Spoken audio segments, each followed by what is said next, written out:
Good morning, good afternoon, and good evening wherever you are in this amazing world. And welcome to Virtual Splatoon Summer Showdown 2024! Woohoo! I'm your host, Rita Kamishiro, and I am so excited to welcome every single one of you to V3S's very first Splash, as well as the very first tournament I've ever hosted. So thank you all so much for making it out here today. We're going to have an amazing time with all the folks we have here today. And if you're not familiar with the event that we're hosting, V3S is a Splatoon 3 tournament meant for Vtubers, PNGtubers, and similar content creators. So be sure to check out all of their information down below in the description. And of course, this tournament is intended to be fun, casual, low pressure, and open to Splatoon players of all skill levels and experience with the game. This is meant to be a space to build connections and community, and who knows, maybe our audience members will give Splatoon a try or find a cool new creator to follow. But of course, this is a tournament after all, and tournaments have winners. So we've prepared for our victors today an exciting prize. The winning team will have a team picture commissioned by our artist, Punny Bunny, encompassing each player, what weapon they primarily use throughout the tournament, their in-game gear, and lots more. Before we jump into the tournament today, here's a quick sort of what to expect for those who are new to the game. We'll have first half of the tournament starting off with our best of 3 turf war round robin. And if you don't know what turf war is, our teams will be competing to cover the most ground with their team's ink. So for each matchup, the teams will play a best of 3 series, aiming to win at least 2 out of 3 to score a victory. Then we'll jump into a quick halftime report before diving into the second half of our tournament. Our top performing teams from the first half will move into our single elimination bracket, and in this phase, the first team to win 3 out of 5 matches in a series will advance to the next round, and the losing team will be eliminated from the tournament. And instead of playing Turf War, we'll have these teams get to compete in Splatoon's ranked modes.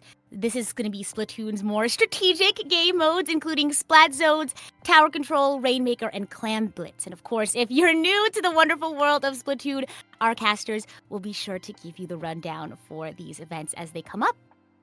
We have 9 amazing teams today. You'll get to know them throughout the course of the tournament today. And like I mentioned, their information is down in the description below. So of course, if there's a team that you've got your eye on, be sure to check them out.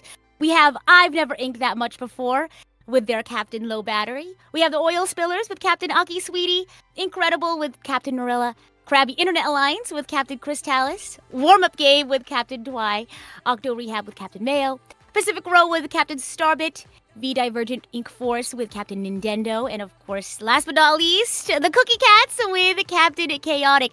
And like I mentioned before, we have a huge variety of experience with the game so far. We have folks who have played many a tournament before, and some folks, this is their very first time playing Splatoon, or perhaps their first time in a tournament. So be sure to give everyone your support. I think everyone's gonna have a very interesting time today. I really don't know what to expect. I think I'm hoping for everyone to just have a fun and exciting time, whether they're new to the game or not. But I don't want to keep you all from our exciting fun for too long. I think we are ready to throw over to our casters, if they are ready. We have 2 amazing casters today. First, we have, of course, if you're familiar with this channel, we have our very own moderator, Shiny Hunter Zach, on the mic today, as well as 9 Whole Grains. So thank you so much for their exciting commentary that you'll have the excitement to view in just a moment. But if we are ready, Archangel's audience members, whether you're new to the channels or not, are we ready? I want to see how ready you are. Can we get a exciting, can we get a woohoo? I also want to know how many people here are new to Splatoon. If you're a viewer of this channel, maybe you've seen me stream Splatoon before, maybe you're here for the very first time. You are ready. Fantastic! Alrighty, again, I've said this already, I keep tangenting. If you're new to this channel, I'm very prone to that. But I will officially now send it over to our casters for the first match. Here's 9 and Shiny Hunter Zach. Thank you so much, Rita. And again, welcome everybody to V3S, the virtual summer Splatoon showdown. Hopefully, the inaugural version of this tournament, a fun and casual tournament catered to VTubers, PNGtubers, and any other sort of virtual creators. If you've been on this channel for a while, you might know me. My name is Shiny Hunter Zach. I am not only a Splatoon caster, but also the moderator of Rita's channel. And I have the pleasure of welcoming as my co-caster a man who in the Splatoon community needs no introduction, but I will give one anyway. It is the fantastic and world traveling, I might add, 9 Whole Grains. Mr. 9, how we doing today? Doing quite well, Zach. Thank you first off for having me. And yeah, doing a little world traveling from the comfort of my bedroom behind my microphone. The internet is an amazing place, but thank you again for having me at this event. I love speaking to people who are new to Splatoon. So if any of the audience members have never gotten to experience this game at a competitive level, I hope this is a nice entry point, and hopefully you can get just as sucked into this wonderful world of Splatoon as we are. That is one of the things I love about you and your commentary style, 9, is that you're able to cast at all different levels of tournaments. And we are sort of on the beginner end today for most of our competitors. For a lot of them, this is their first ever Splatoon tournament. So this is a great entry point for them into the world of forming up with a team and coordinating in what will be pools of Turf War best of 3 matches into a bracket single elimination best of 5 with all of our ranked modes in tow. So it should be very exciting today. As Rita mentioned, we've got 9 fantastic teams vying for that art prize today from Punny Bunny, which will be fantastic. Again, featuring their Inkling or Octoling and the main weapon that they used in this tournament. So should be a great time, and we are going to be starting in our third of 3 pools here with 2 teams that I think have already come up on screen. It's going to be I've Never Inked That Much Before, as well as the Cookie Cat. So Rita gave a bit of a breakdown into their roster, as well as their captains. So should be a great time here. And 9, lots to expect and see here. Turf War, those 3 minutes always tend to go by very quickly. They do, and it's great that this tournament format starts out with the wonderful Turf War here, the most common mode in Splatoon, and by any metric that you could put together, the most played and most popular as well. And I want to hit on that 3-minute point, Zach, because in the later ranked modes, we'll discuss that ranked modes in Splatoon can end in a hurry. You can have a game that lasts 30 seconds, but Turf War always gives you 3 minutes. And if you're new to the game, it's nice. You can stage a little bit of a comeback in the back last 30 seconds of the game. But I think this is a great way for these Inklings, these PNGtubers, these wonderful VTubers and content creators to get their fins wet. And they'll start it off on Scorch Gorge, which, Zach, one of the biggest maps in the game if you go by square inkage, which is a term that, believe it or not, we do use in this game. Yeah, we are starting with a veritable 1-2 punch of a map list here, guaranteed to see Scorch Gorge and Sturgeon Shipyard, with, if necessary, going to the recently renovated Hammerhead Bridge for game number 3. Scorch Gorge, you know, in ranked modes, you often see it for things like Clam Blitz and sometimes Rainmaker. But for Turf War, as you mentioned, lots of ink to cover. It's got that sort of signature square middle section. You've got kind of the down into up slope coming out of your spawn if you're not jumping to anybody. Of course, in the competitive scene, we know stealth jump, quite a common actual gear ability to use. For those who don't know, it only is a gear ability that comes as the main ability on your boots and allows you from a certain distance to not be perceivable as jumping to a teammate to the other team. So that's something where if you're trying to continue a push and you've traded folks out, or if one person on your team goes down, but the rest of your team is able to clean things up pretty nicely, you don't have to swim all the way back from spawn. You can kind of jump to a teammate and keep that party rocking here. And in looking at potential weapon compositions, you know, it's going to be really exciting to see if folks trend toward their main weapon or if they decide to go towards something that's more allocated to Turf War. But 9, it looks like we're about to start with game 1 of this tournament. The inaugural game of the V3S always feels good.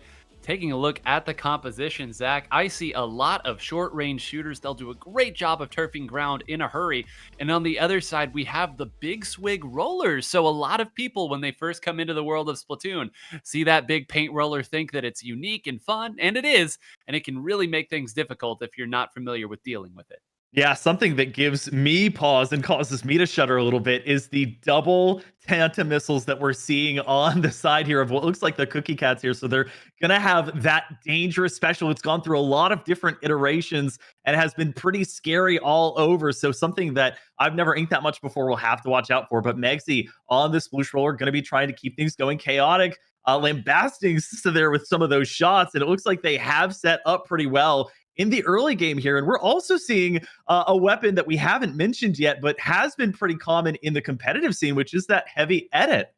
Yeah, that heavy edit Splatling. The Splatling class is a member of what we call the backline weapons here, and it has great range. And really, the only weapon on this map that has any significant range right now, it's going to be that much more difficult for the Cookie Cats to break back in, especially because they're using a lot of melee weapons that need to get close. You can see it right there as nobody takes a player down, moves forward, and holds this position. And it is all I've never inked thus far. Yeah, not even needing to expend their crab tank thus far, just kind of walking up into the Tena missiles there and brazenly taking them down. MieMino looking for something as well as Capriel, who's using a weapon that also has seen its fair share of time in the sun. That Neo Splash-O-Matic has not quite built up that Tri-Strike yet as we enter about the halfway point of the game, but it's Cookie Cats who are going to need to find some area in which they can break through, which can be difficult on this map. You can see that any sort of drop down is essentially being camped. A nice trade there. Maybe that'll allow them an entry point, but the Cookie Cat's going 2 down here, and time currently not their friend as of yet. But maybe this ink back, if Sissa can get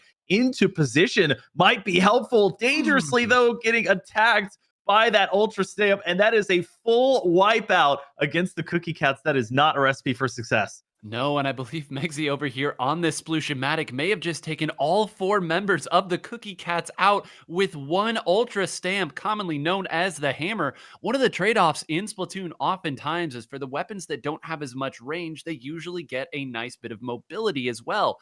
You can see sitting up on the top of the screen there is Megsy once again throwing some bombs out and waiting for the moment to jump out and attack, and they just can't seem to pin this Splooshomatic down. They are still having trouble getting out of their spawn, Zach. Yeah, I saw at the edge of my screen there, nobody using that maximum range as Megsy is going to help to cause yet another wipeout. That's at least a 2 splat there from Megsy on this Sploosh-O-Matic, trying desperately to jump in anywhere, just even out of their spawn is the members here. And so far, jumping back, it's been a basically entire knockout here going forward. We see the roller trying to make something happen in the final seconds, but it looks like it will not be enough, and that will bring our game 1 to a close. What an emphatic game 1 to start this tournament out.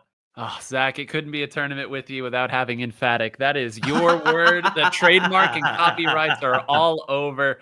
Great show here at the start for the Cookie Cats. They got control of that large middle section of the map. And even if they had made a mistake or given a little bit of ground back to the opponent at the end, they never let go of those important power positions on the map, and they're rewarded with a great victory. Yeah, so the Cookie Cat's going to take game 1. Yeah, emphatic, I guess, is my Splatoon 3 word or phrase. I think it's Splatoon 2. It was melted down because of how much... Yes! They were using Stingray, especially when you could use it back in spawn. But without going too deep into the lore of previous Splatoon games, nice look at Scorch Gorge there in game 1. That's going to go to the Cookie Cats, and it'll be a needed comeback here from I've never inked that much before. Thankfully, Sturgeon, again, sort of a longer map with lots of little nooks and crannies to get into. There's that space under the bridge if you want to. There's plenty of high ground, which is dangerous if nobody does opt to stay on a version of that heavy edit. And for a team like I've never inked that much before, that was, as you mentioned, pretty short range, going into a map where you have plenty of grates and high ground to make use of longer ranged weapons, I wonder if they have any sort of either specialist or just somebody willing to try their hand at playing the ranged game. Yeah, it's a role in Splatoon that typically isn't something that you can pick up if you're not familiar with. The hallmark of Splatoon, I would say, is the quickness of the Inklings, the mobility, the speed at which the game is played. And the first weapon that you get in Splatoon for all 3 Splatoons has been the Splattershot Junior, which is a short-range shooter with a nice versatile bomb that moves around well and allows you to experience the fundamentals of the game. So if you're inexperienced and you're used to playing a weapon like that, playing a Charger or a Splatling it's not easy, even for people who are a bit more experienced in the game. So we'll see if I am a bit curious too as well, Zach, especially on Turf War, which is another mode where we don't see as many of those long range weapons. But I do think that there will be many more opportunities to work back into the middle of the map as opposed to Scorch Gorge, where you have to drop down into the danger zone. Yeah, I love the point that you bring up about weapon types. I mean, folks coming over from any sort of first or third person shooter, that is sort of the weapon class that they will naturally gravitate to. And they're given things like not only the Splattershot Junior, which has that slightly larger ink tank, allowing you to get off more of those splat bombs frequently, but things like the Splattershot as well. It's got a nice 3-hit splat potential there, so you can knock an opponent out in 3 hits, and is relatively easy to shoot. It doesn't have that much deviation in the shots that come out of the weapon, whereas chargers, you have to learn to charge up the weapon and position yourself in a way where you can play at your maximum range, so it's not necessarily inherent. But we're getting into game 2 here. Let's see what actual composition changes we're seeing. And one weapon that immediately sticks out on top of Rita's proverbial main in the NZAP is going to be that new custom range blaster that has been tearing the meta, especially tower control, apart. Yeah, calling it new, I think, is almost, it's false in a certain sense, but it is also accurate. The blaster class, very similar to a shotgun burst weapon, maybe a grenade launcher you could see in another sort of game. You fire that, if it's anywhere near the opponent, they're going to take a hefty bit of damage, but the trade-off there, not a lot of ink coverage. So if you can find somebody just like that, you can take them out and allow the rest of your team with some of these shorter range shooters to turf in front of you. Yeah, Capriel going down there to one of the only global specials in the game, that Killer Whale 5.1, which is going to track them. So with that weapon, the custom range blaster not having the greatest of inking at their feet, they're not going to be able to really get away from things here. And the Cookie Cat starting out strong once again. Low battery trying to make use of that Splatana deco there, the wiper, but will not be able to. They had a little bit of backup from their team, and here comes that Kraken Royale. It's going to take the roller out. It's going to attempt to climb the proverbial Mount Everest and just not have enough momentum to get that second splat smartly. In fact, jumping out, that could be the mark of a more seasoned player, is knowing that when they're stuck in enemy ink like that, it's sometimes better to save what special they've built up and jump back out either to a teammate or back to spawn. Yeah, there is a little bit of a period when you respawn. It's about 6 seconds depending on what your gear is. And in a game like Splatoon, 6 seconds can feel like an eternity. So if you can jump back out and reposition freely at the right time, almost always a good choice. But for those of you maybe unfamiliar with that big bombastic Kraken Royale, that thing is invincible, and if it runs into you after charging, it is a one-hit splat. There is nothing doing for it. So anytime that dives in, you better be prepared, because it can ruin your day in a hurry. Yeah, it looks like I've never inked that much before. Starting to use some specials, including one of those Tenna missiles and the Killer Whale 5.1, and that's given them a bit of room, but low battery perhaps. Their eyes a bit bigger than their stomach there, as they're not quite able to get in past midpoint there, and the jump in is also going to come down. That's another reason why stealth jump can be so helpful, is so you avoid situations like that. There goes that ultra stamp yet again, the hammer as it's so called. This is smartly though making use of that high ground, as Megzy unabashedly with a weapon like the Sploosh-O-Matic, which is one of the shortest ranged weapons in the game, just moving forward and getting right into the faces of the members of I've Never Inked that much before. 30 seconds left and 3 members down on the side of I've Never Inked. This is not looking great for them, as Mie tries to find something and just cannot get that splash wall down in time. Oh, Megzy going crazy right now in this game. You can see them working all the way forward under the drop down of their opponents, pivoting over to this side as well, grabbing a nice drink of that Tacticooler and running even faster. One of the fastest weapons in a game hardly needs it. You can see the members of the Cookie Cats retreating back to the center of the map. No tricks, no gimmicks this time. Just a firm victory and 2-0 in our first set. Yeah, they're looking like one of the strongest seeds so far here. A very, very solid performance in both games. Not being afraid to go past mid and just wait at the drop downs for spawn. Folks that are spawning in to come through, folks that are jumping in to come through, and lots for us to talk about and explain here sort of what happened. We brought up the Tacticooler and the buff that it gives. That's been one of the most dominant special weapons in the game, in the fact that it buffs multiple abilities that you have. And not only that, if you do happen to get splatted when you have the buff from the Tacticooler, your respawn almost becomes immediate. It is essentially no time at all at which you can jump back to your team and retain so much of your special in the process. So having a support class player or two that have that special in tow can make it such an easy way for, even if you trade out in a team fight, to come back in. There are other abilities in the game like quick respawn that allow that to happen, but none, I would say, so potent as what you get from that Tacticooler. It's a great point. And you brought up something else that I want to dive into a little bit as well, because you mentioned support class. And I think those of you who maybe are familiar with an Overwatch or another type of team-based shooter are used to character-based shooters where you have these attack classes, defense classes, support classes. Splatoon doesn't really have those. Every Inkling starts with the same base statistics, if you will, the same base class, and you're really defined by your playstyle with the different weapons. Every character, of course, has access to every weapon. So when we talk about aggressive weapons or defensive weapons or support weapons, skilled players can rotate and should rotate between all three of those roles in a given match. There's a push and pull that comes through, and the Inklings are such capable avatars, if you will, moving all about, taking opponents out. They all go down very quickly. Almost every weapon in this game can splat in under a second. So I hope as you kind of watch this event through and you wonder, why did this weapon move forward there? It's because in a given moment, even a defensive weapon needs to seize it and move forward.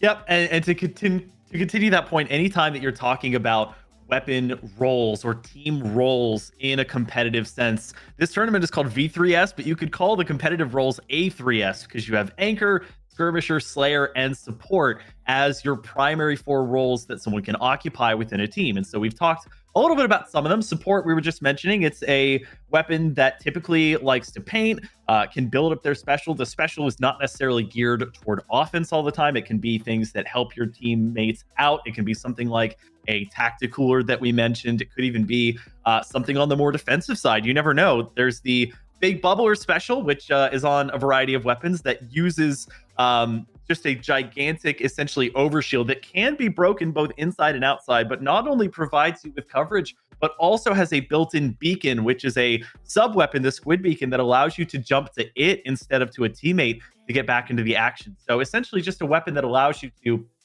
run through, help your team paint so that they can maneuver around. And then you have something like your Skirmisher, which likes to start team fights, which likes to be somewhat aggressive and sort of draw the ire, if you will, of the enemy team. Really make a lot of noise and attention so the rest of your team can do what they need to do. You have Slayers, which obviously their job is to slay out. They are more hyper offensively geared weapons a lot of the times. They like to sort of finish off any skirmishes that the skirmisher starts, and they may have a higher KAD on the scoreboard or amount of splats that they're getting. And then you have your anchor player. When you talk about sort of backline or longer ranged weapons, that's oftentimes the anchor player piloting that. You could say that nobody was helping to fulfill a couple different roles. They were anchoring as well, and then helping to support their team with paint. But really, it is that sort of splatling or charger class a lot of the times that has the range to both make callouts to their team and to deal with anybody that could be a problem from long range while staying relatively safe. So something to keep in mind if we see any team compositions. I know a lot of these players are newer to ranked or newer to tournaments and competitive in general, but if they gear themselves towards any of that composition as we get into looking at our next couple of teams that will be playing here, very exciting to see those next sets come up from a different bracket here. I mean, there's your one-pager, folks. If you ever needed the basics of Splatoon roles and team play boiled down into its simplest fashion, I mean, there you go. Bravo, Zach. Take a breath, take a drink of water. That is not easy to run through and reiterate. But as you alluded to there at the end, we do have our second match queued up here, Pacific Row and the Crabby Internet Alliance. And Zach, when I was invited to cast this tournament, I was looking forward to, seeing some new players, meeting some new people. And then I look over here at Pacific Row's roster and I'm like, wait a minute, I know some of you. I've played with some of you before. Starbit, the captain, and K-Mills in particular, I've worked with in the past on various projects. So fun to see some familiar faces. They'll be taking on the Crabby Internet Alliance here. And a very interesting map list once again. Brinewater Springs, Zach, a we'll say controversial map in a lot of competitive settings because of its alignment, and Robo Ramen after the fact, a much more open map. But we're not going to have to wait too long or speculate. The players are going to get right into it already. And Zach, I'll leave it to you to discuss that Reflux, maybe the single most popular turf war weapon of all. Yeah, and it's a scary one at that. I've already mentioned how the Tenna Missiles can be such a difficult special to counteract because not only does it give you some great passive painting, it also allows you to spot out where the enemy team is if you just move that reticle around. And that weapon in particular received a buff recently where when you are jumping, there is no sort of lag in building up your shot. It is sort of a bow style weapon, so you do have to sort of pull the proverbial drawstring back, but there is no delay when you're in the air with that weapon, so it becomes even scarier. We're also spectating a weapon that does have a pretty strong kit there, at least we were, the Forge Splattershot Pro. It gives you some nice range. It has one of the highest damage bombs in the game in that suction bomb, and as well gives you some great long distance painting with, I believe, that Booyah Bomb. And to round things out, we're also seeing an N-Zap here, one of the more popular weapons for using the Tacticooler. And so far, it's been a little bit back and forth, but Crabby Internet Alliance already has control of mid, and they have a Crab tank in mid to boot, which has a super amount of long-range capability.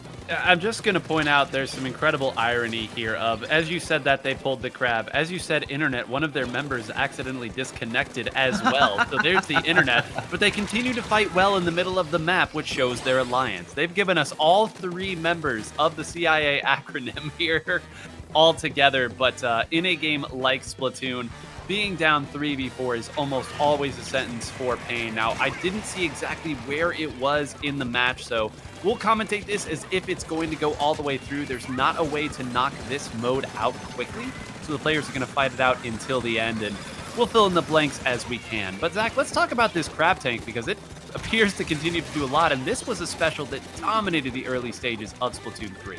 Yeah, again, you talk about patches and specials and weapons that have gone through a lot of iterations. It took quite a bit for the Crab tank to be tuned down to the point where it was not dominant or basically required in the meta because of how much paint it took for the armor on the Crab tank to be chipped away and for that player to be returned back to their normal state here. We also see a heavy Splatling, which has a special we haven't mentioned either, the Wave Breaker, which is another way to spot out members of the enemy team. It also recently got a buff in the amount of damage it does per hit from 40 to 45 with a maximum Inkling's health being, of course, 100. So you can see that Crab tank back there. They do finally go down. Kylemsguy gonna get the pick there, it looked like, and helping to repaint mid. So Crabby Internet Alliance, despite being a player down, putting up quite a bit of fight here in the final 30 seconds. Yeah, they've done a great job, and you see that Kaze was waiting to see if somebody else would pop out and try to take a member out. Gonna go ahead and take that Reef Slider, yet another special that we haven't discussed much, into the middle of the map, but it is a very telegraphed and desperate attack, and there's only so much you can do right there. Taking advantage of the 3v4, Pacific Row will control Brinewater Springs there. Some good showing from the Crabby Internet Alliance, though, Zach. I think that these players, when at full strength, are very evenly matched. Yeah, a lot to go over there. It is going to be the victory here in this game one, should it stand for Pacific Row. And at the end there, more that we didn't get to talk about. I think this pool stage is a great avenue through which to sort of talk about the weapons, sub-weapons, special weapons, team compositions that we see. And one of those weapon classes is dualies. Now, it may, in sort of the face of it, seem like a natural transition from the shooter class, and it is. It operates much the same way, but it does add in the added intricacy of being able to do a dodge roll using your jump button when you're on the ground. Some weapons have more than others, namely the Tetra Dually class, but the one that we saw there was the Dapple Dualies Nouveau, and that one is one of the shortest range dually weapons that we have, with a pretty interesting kit of Torpedo, which you throw into the air, and if there is an enemy player, it locks onto their position, and if it lands on the ground and hits them, it can be destroyed in the air, but if it does land on them and hit them, it does sort of a AoE style of spread of more damage on top of the initial impact damage. And then the Reef Slider is the special, which has seen its ups and downs necessarily, but is a very fun special to spectate. A player hops on sort of a pool floaty of a shark and sort of rides in a straight line forward to do a explosion detonation of ink-based damage. So a very fun set to watch. and a very interesting weapon to spectate. We'll wait to see if that first match again does count before we head into game 2, which is Robo Ramen. But just looking at the similarities and differences between those two maps that we are guaranteed to see. Robo Ramen, another one that relies heavily on sort of ramps up and down. It has more elevation changes, I feel like, or different levels to it than Brine Springs, which is basically a ramp down, a very large ramp down into a square space. And then the other side is that ramp back up. Very symmetrical, pretty easy to understand, can be difficult to master. Whereas Robo Ramen, lots of sort of little hallways and walls that you can shark on and sort of find your opportunity to strike should the moment call for it. Yeah, and because of that, it's one of the more popular maps in any mode. People tend to enjoy when you have lots of avenues to get into the really critical areas on the map. And Turf War in particular, Zach, I can't tell you how many games of top-level Japanese Turf War I've watched that end up on this map, because when you get the middle of this map that the ramps move up to that you discussed, that our giant bowl of ramen is so rudely blocking right now here on your map select screen, it gives you an avenue to choose where you want to attack from and to see where the opponent is trying to respawn from. So if you gain control of that at a critical moment, it really is your decision how you would like to move forward. And anytime that you have a map with that sort of push and pull between the teams where you can move forward if you want, but sometimes you can simply sit back and let the opponent come to you, it always creates a very interesting game. And as I mentioned earlier, when the teams were at full strength, I thought there was a real chance that it could be a back and forth for the entire time. So we're going to hope that Crabby Internet Alliance does have all 4 of their members once again and can treat us to what should be a great game too. And Manta Maria, if we do end up going there, Zach, will be a very, very fun map to discuss given our familiarity with it, as it is a map that came from Splatoon 2.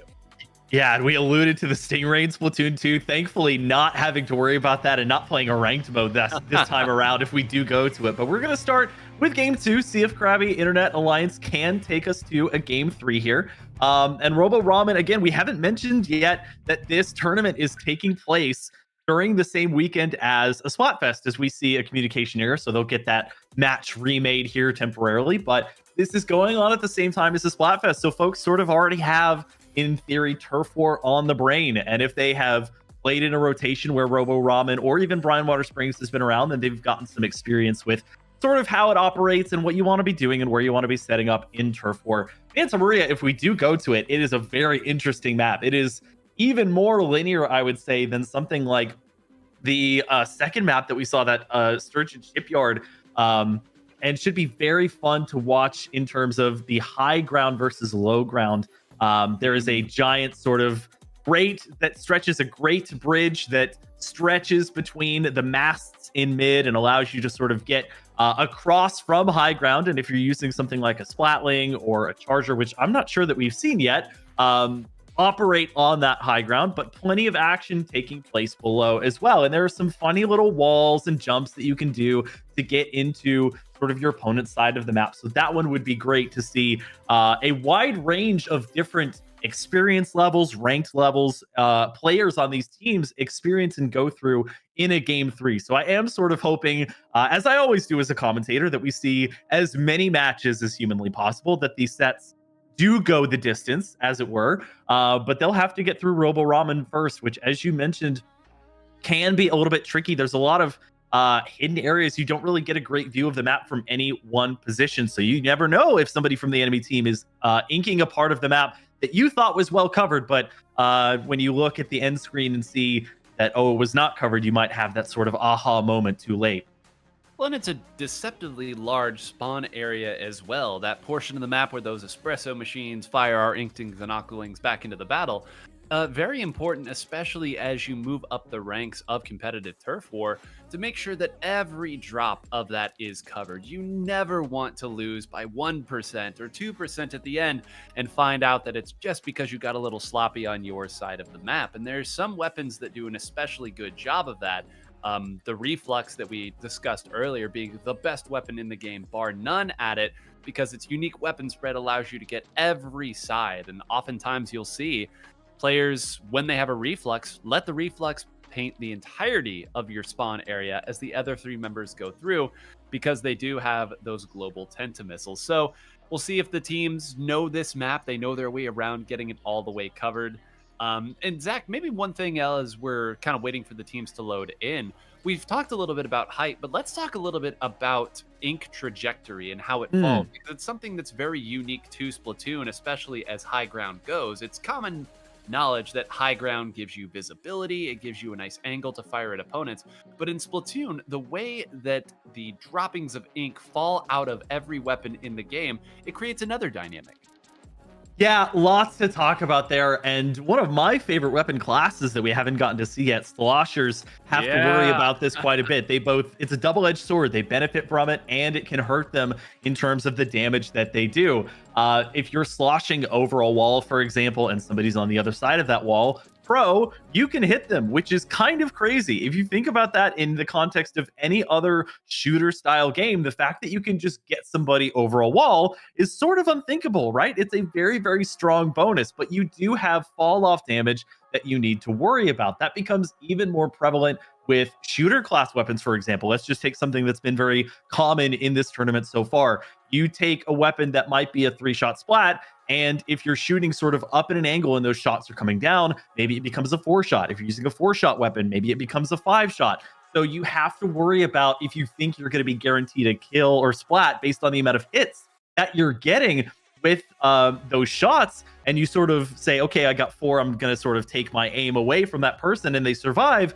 You're kind of scrambling at that point to say, okay, are they healing themselves in their ink? Like, do I have to worry about trying to go over the wall and try and fight them that way? Are they still there? So pros and cons to both. And the same thing happens with being on high ground. You do have to worry about, especially if you're using a shooter class weapon, or maybe even something like a splatling. If you're hitting that maximum range and your shots are going from up to down elevation wise, you are going to have to worry about some potential fall off there. And that would be prevalent both here on Robo Ramen and in Manta Maria if we make it here to a game 3. So very interesting. And again, I'm waiting to see if there are any main compositional changes. We didn't get to see the weapon screen for game 2. We only got to see sort of the intro, the overlook there on Robo Ramen, but should be fun to see what adaptations both of these teams have made, because it was very back and forth up until that disconnect happened.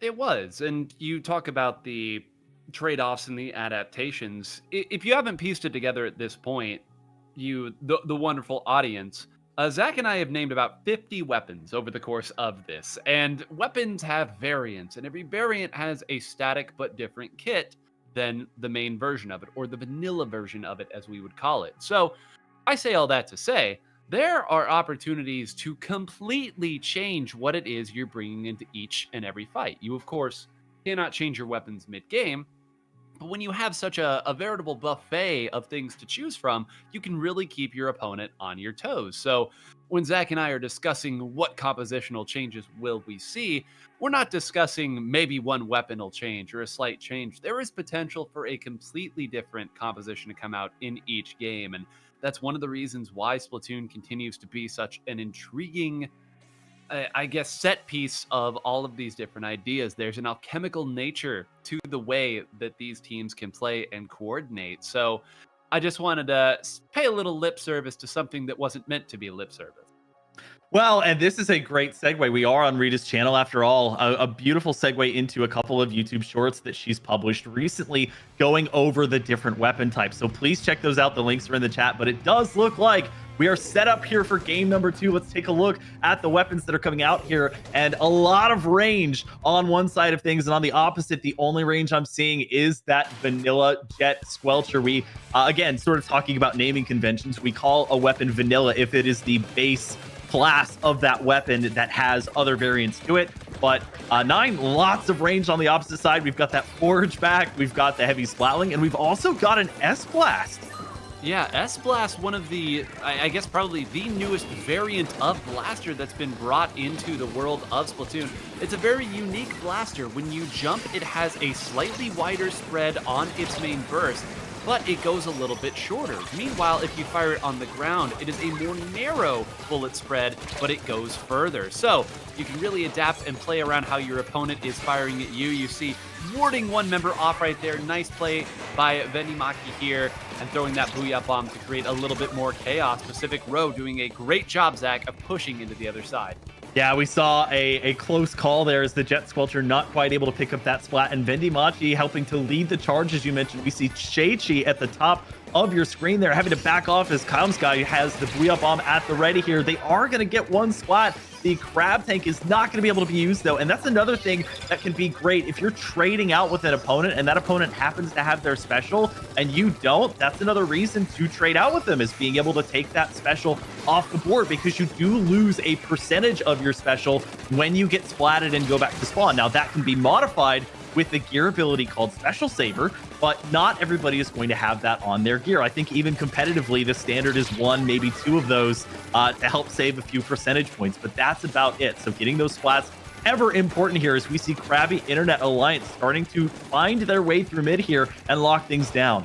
Yeah, this is what we wanted to see, Zach. Both of these teams have traded 45-second periods of control of the middle of this map, and this is where you have to be very patient and very careful. You can send maybe one member in to try to break things up. You've got a couple weapons that are very good in those close-range firefights, but so important that you use teamwork and specials to try to push your way in. That's a nice Booyah Bomb to create a little space, following it up with the triple Ink Strike. So they've now got themselves into the middle of the map. Starby gets a follow-up as well, helping everybody out, and vendiMachi now here to put a stamp on this side. Great team play, Zach, that time by Pacific Row to work their way back in.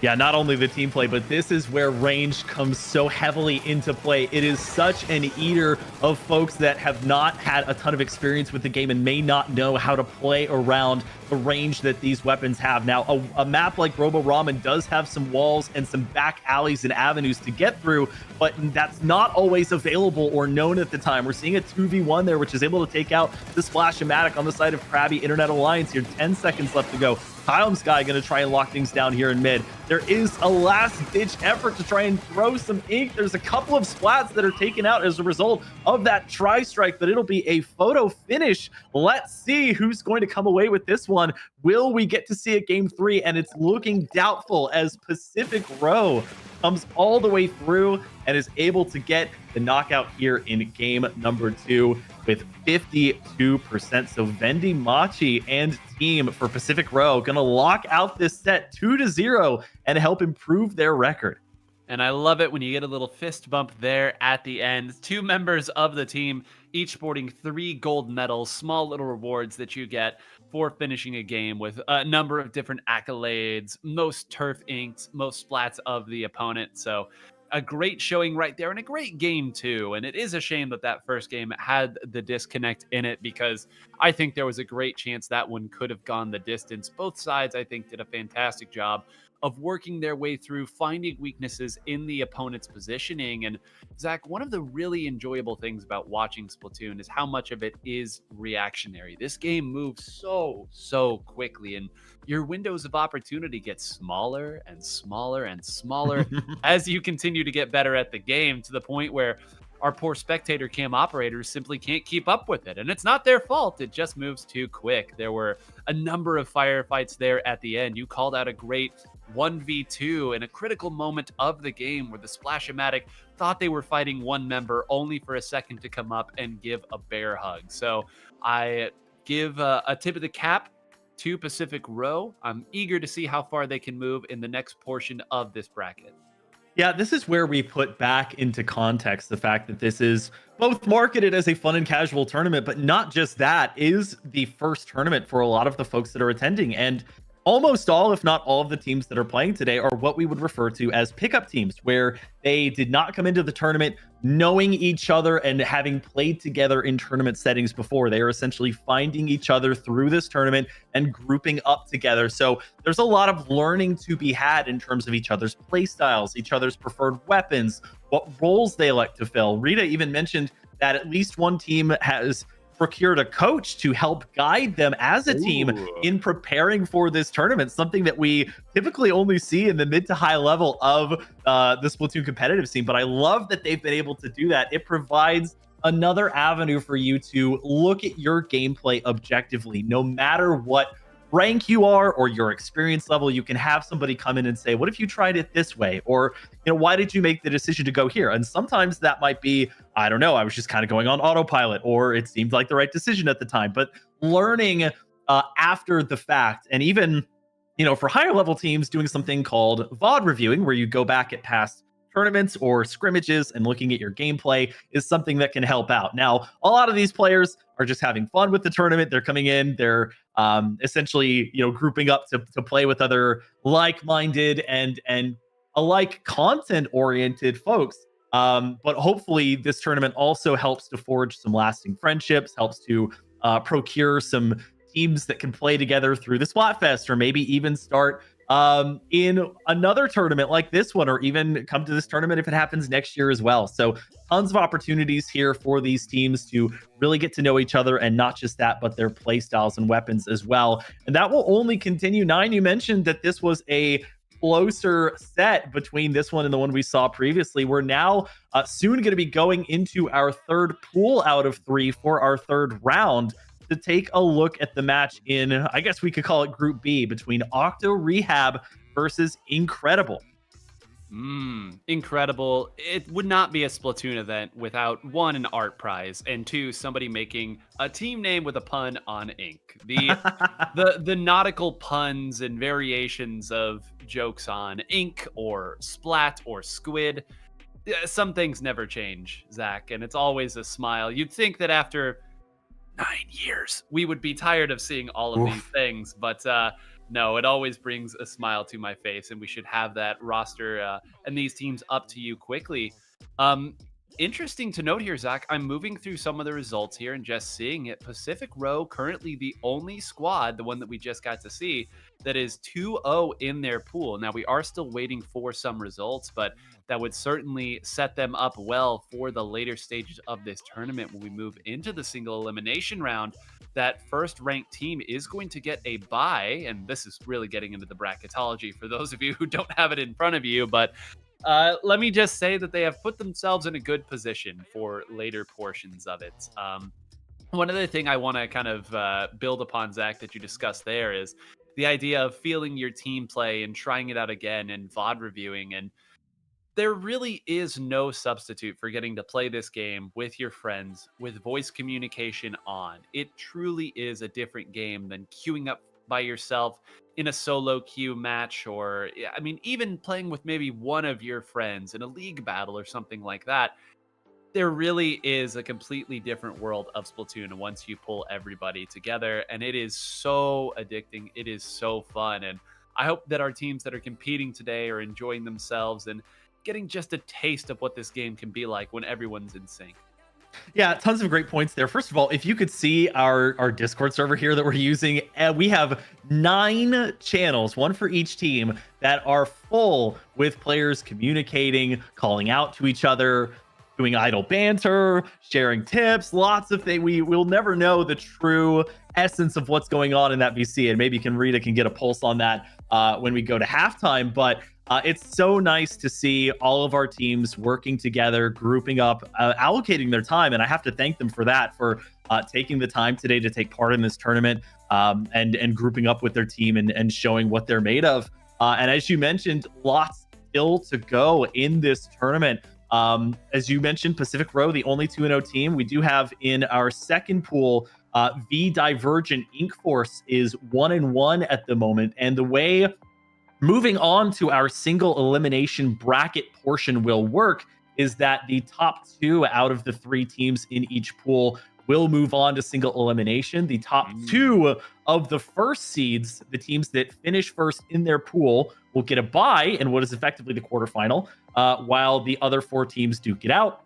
And then we will have our 2 semifinals, which I believe both will be casted for you, and then our finals for the day. All of those will be best of 5. All of those will also feature our ranked modes, which we have not gotten to see yet in this tournament. Tons of conversation after halftime to be had about what those rank modes are, the intricacies of them, and not to mention the fact that Nine already brought up, actually, which is that they can be both longer or shorter than our 3-minute turf war, which is great. But we do have our rosters up for our last pools match, which is going to be, again, Octo Rehab versus Inkredible. You may recognize a familiar face there on Inkredible, Demon Warrior 999, a mainstay of the Reedy Kamishiro chat channel here as they frequent streams, as well as their captains Narilla and Mayo respectively. So cannot wait to see how they do. Again, looks like they might be finishing up their second round before we get into our round 3 here. And to just quickly peek at our map list, we've had some fun maps that we've gotten to view. Round 3 is going to start us off, 9, on another map that is not small by any means yet again. It's going to be Wahoo World to start us out. It's so fun that it's named Wahoo, and yet I rarely hear people exclaim anything related to happiness when this map comes up on it, because this in Turf War, I think, highlights the strengths of the map.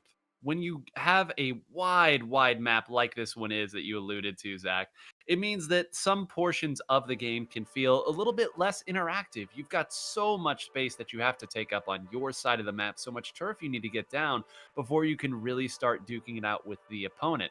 What that can also mean is if it's a long firefight in the middle of the map, teams can sometimes play a little bit more passively. But what I will say is that does open a window. If you know the opponent is going to sit back and try not to lose, you can use a special, you can use a tactical or maybe some Tenta missiles to find a small opening, break your way through, and be rewarded greatly for it. On the other side, it's funny to think that Ship-Shaped Cargo Co. will be what awaits them after a long and fun trip at the amusement park, because that is a brutal fight-heavy map. You can get into the middle because there's really not a lot to this map aside from the middle, and it is going to be a painful fight if you want to gain solid control. Bluefin Depot, if we have to go there, is a whole other can of worms, but I do want to point out, Zach, that if Inkredible gets this win, all 3 teams in this pool will have a 1-1 record. So, interesting there. The tiebreakers could come into effect.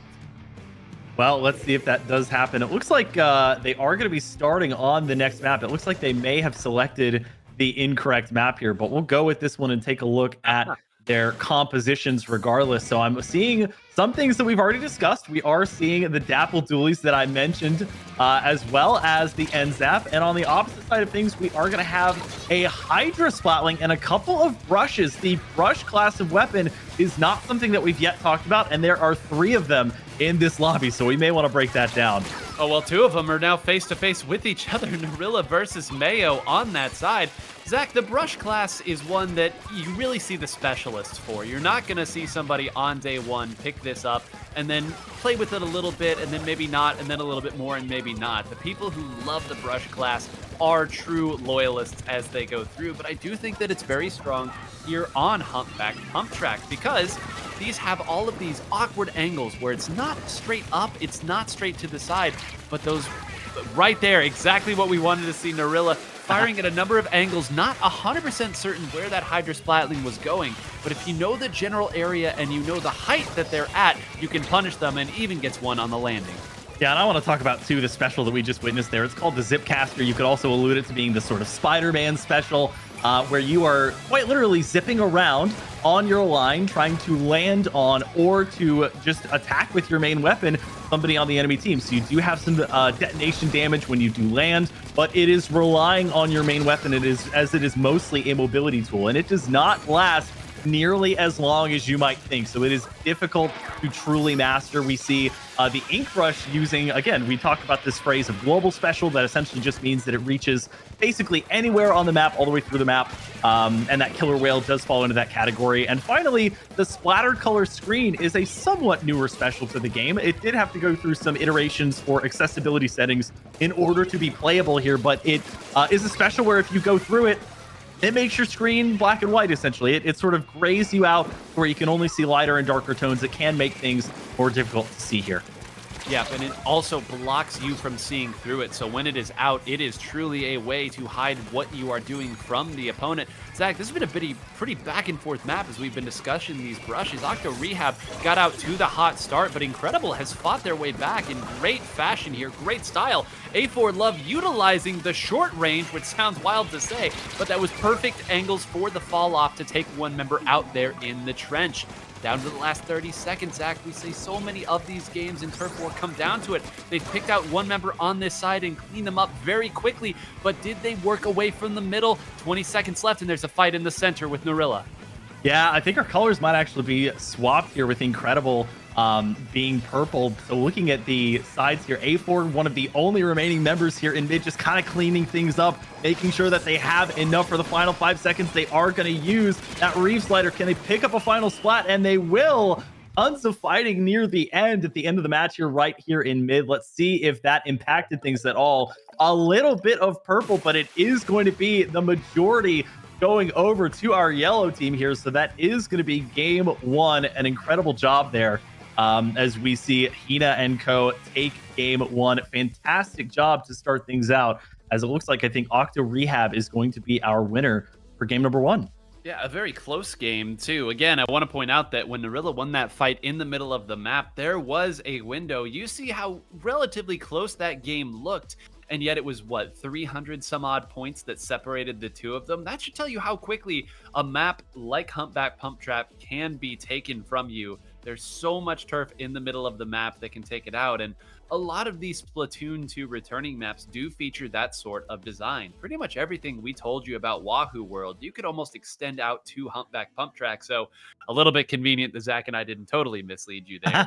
But it's got those very, very wide stages with an open middle of the map. There's lots of room on your side to build up your specials and run in after that point is done. So well handled there, a nice back and forth match, but everything that we said about those brushes and how painful it can be to fight against a brush when they jump out, get their swings, and suddenly you're in respawn.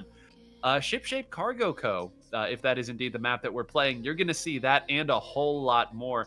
Zach, this, I think, is one of my favorite maps of the newer editions because, quite frankly, I like the chaos that this one brings.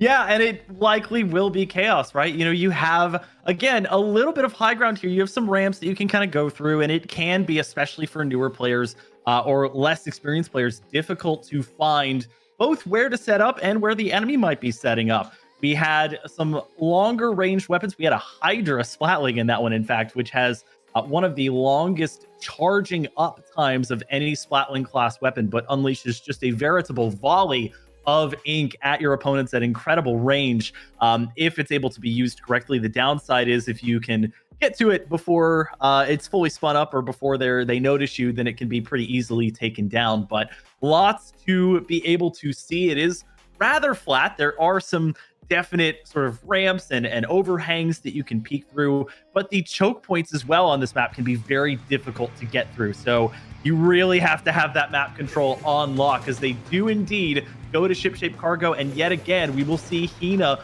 on that Hydra. On the opposite side of things, we are going to see a counteraction as a Nautilus comes into play. It is going to be the Nautilus 79, I believe, with that suction bomb and triple ink strike that they'll be bringing on the side of Mooney.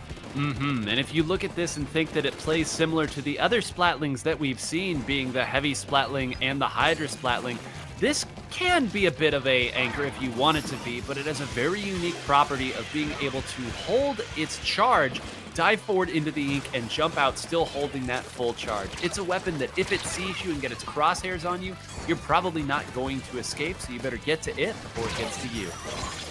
Reef Slider going to be coming out here, not quite able to find something. And again, that is one of the downsides of Reef Slider, is there is a little bit of end lag to your animation where you are effectively stuck in place. So if you are not in a good position and you don't get that splat, you can really be caught out in a rill on the bottom part of your screen. Going to be using the Zip Caster, but I think it will run out. So they will actually avoid a potential 1v2 there. Demon Warrior not going to be able to come away unscathed with that Flings the Roller, which also we haven't talked about that much. A weapon that does have a little bit more vertical flick, and there is the devastation of a couple of specials there. First, was that triple splashdown, an iteration of a pass special in a pass Splatoon game that has quite a bit of range now. And yet again, that Killer Whale 5.1 that can be so terrifying and difficult to get away from if it's too late or if you don't have the ink under yourself to get away from it. And I want to just give some credit here to the way that Lean is piloting this ink brush. The ink brush, it's an honest weapon, right? You're not going to be surprised by it if it runs straight at you, and it doesn't really have the range. What it needs to do instead is throw bombs in the general vicinity of the opponent, move in when necessary, survive, create chaos, and then use that killer whale. So if it seems like it might not be the most active weapon, it's doing what it needs to do, following up and making sure that no stage gets taken for free. Mayo here going to be sitting next to that splatter color screen. As Nine mentioned, it can be so difficult when somebody is hiding right behind there because you are literally not able to see them swim around. They're really trying to make something happen for Inkredible, and they will effectively get a trade there against A4 Love. Looking to the mid now is Mochasips just trying to find anywhere that they can get through, and that is one of the dangers that we mentioned. The entryway is essentially an opened gate where you have such a small window to get through, and the enemy team can wait behind that gate and ambush you. And that's exactly what Octo Rehab has done here as we approach the last 30 seconds. Another killer whale going to go down. You can see that both the killer whale and the torpedo were spotting out that member of Inkredible, making it so difficult for them to maneuver around. They actually get a splat there, it looks like, with either the killer whale or with that splat bomb. And in the last 15 seconds here, they do have a man advantage though on the side of Inkredible, so maybe they can make something happen. Yeah, Mochasips gets one. I think with the sprinkler there, needs to be careful. Would love to stay up and actually takes another out. Where are the other members? There's a fight in the middle of the map, and we'll see if this splashdown can turn the tide, but I think just enough was done by Octo Rehab to work through the middle of it. We'll see how the spawns were turfed. It appears that Octo Rehab has the advantage there. Judd! And it will be Octo Rehab with just over 50% of the map. Once again, a great showing by Inkredible, but they even synced all their poses. Zach, I've just realized that. That's lovely. That's lovely. That's camaraderie, that's teamwork, and that's exactly what we love to see. And we love the phrase too little too late, where there was a lot of momentum in the final 20 to 30 seconds that was being picked up there by Inkredible. They had a solid opportunity on the back of that Bloblobber, a weapon that we haven't really talked about. It is effectively a slosher that literally throws out bubbles. It's sort of like a jet bath or jacuzzi. And also has that sprinkler in tow. Sprinkler splats are not very common at all, but they do happen, and that helped to lead to a double splat there. So if there had been another 15, 20 seconds, maybe Inkredible is able to tie this set up one apiece and go to Bluefin Depot. But Octo Rehab holds it down. They're able to put that defense through, and that will secure and finalize our second of three pools to where Octo Rehab is going to be our first seed from that group, becoming 2-0 in the pools portion.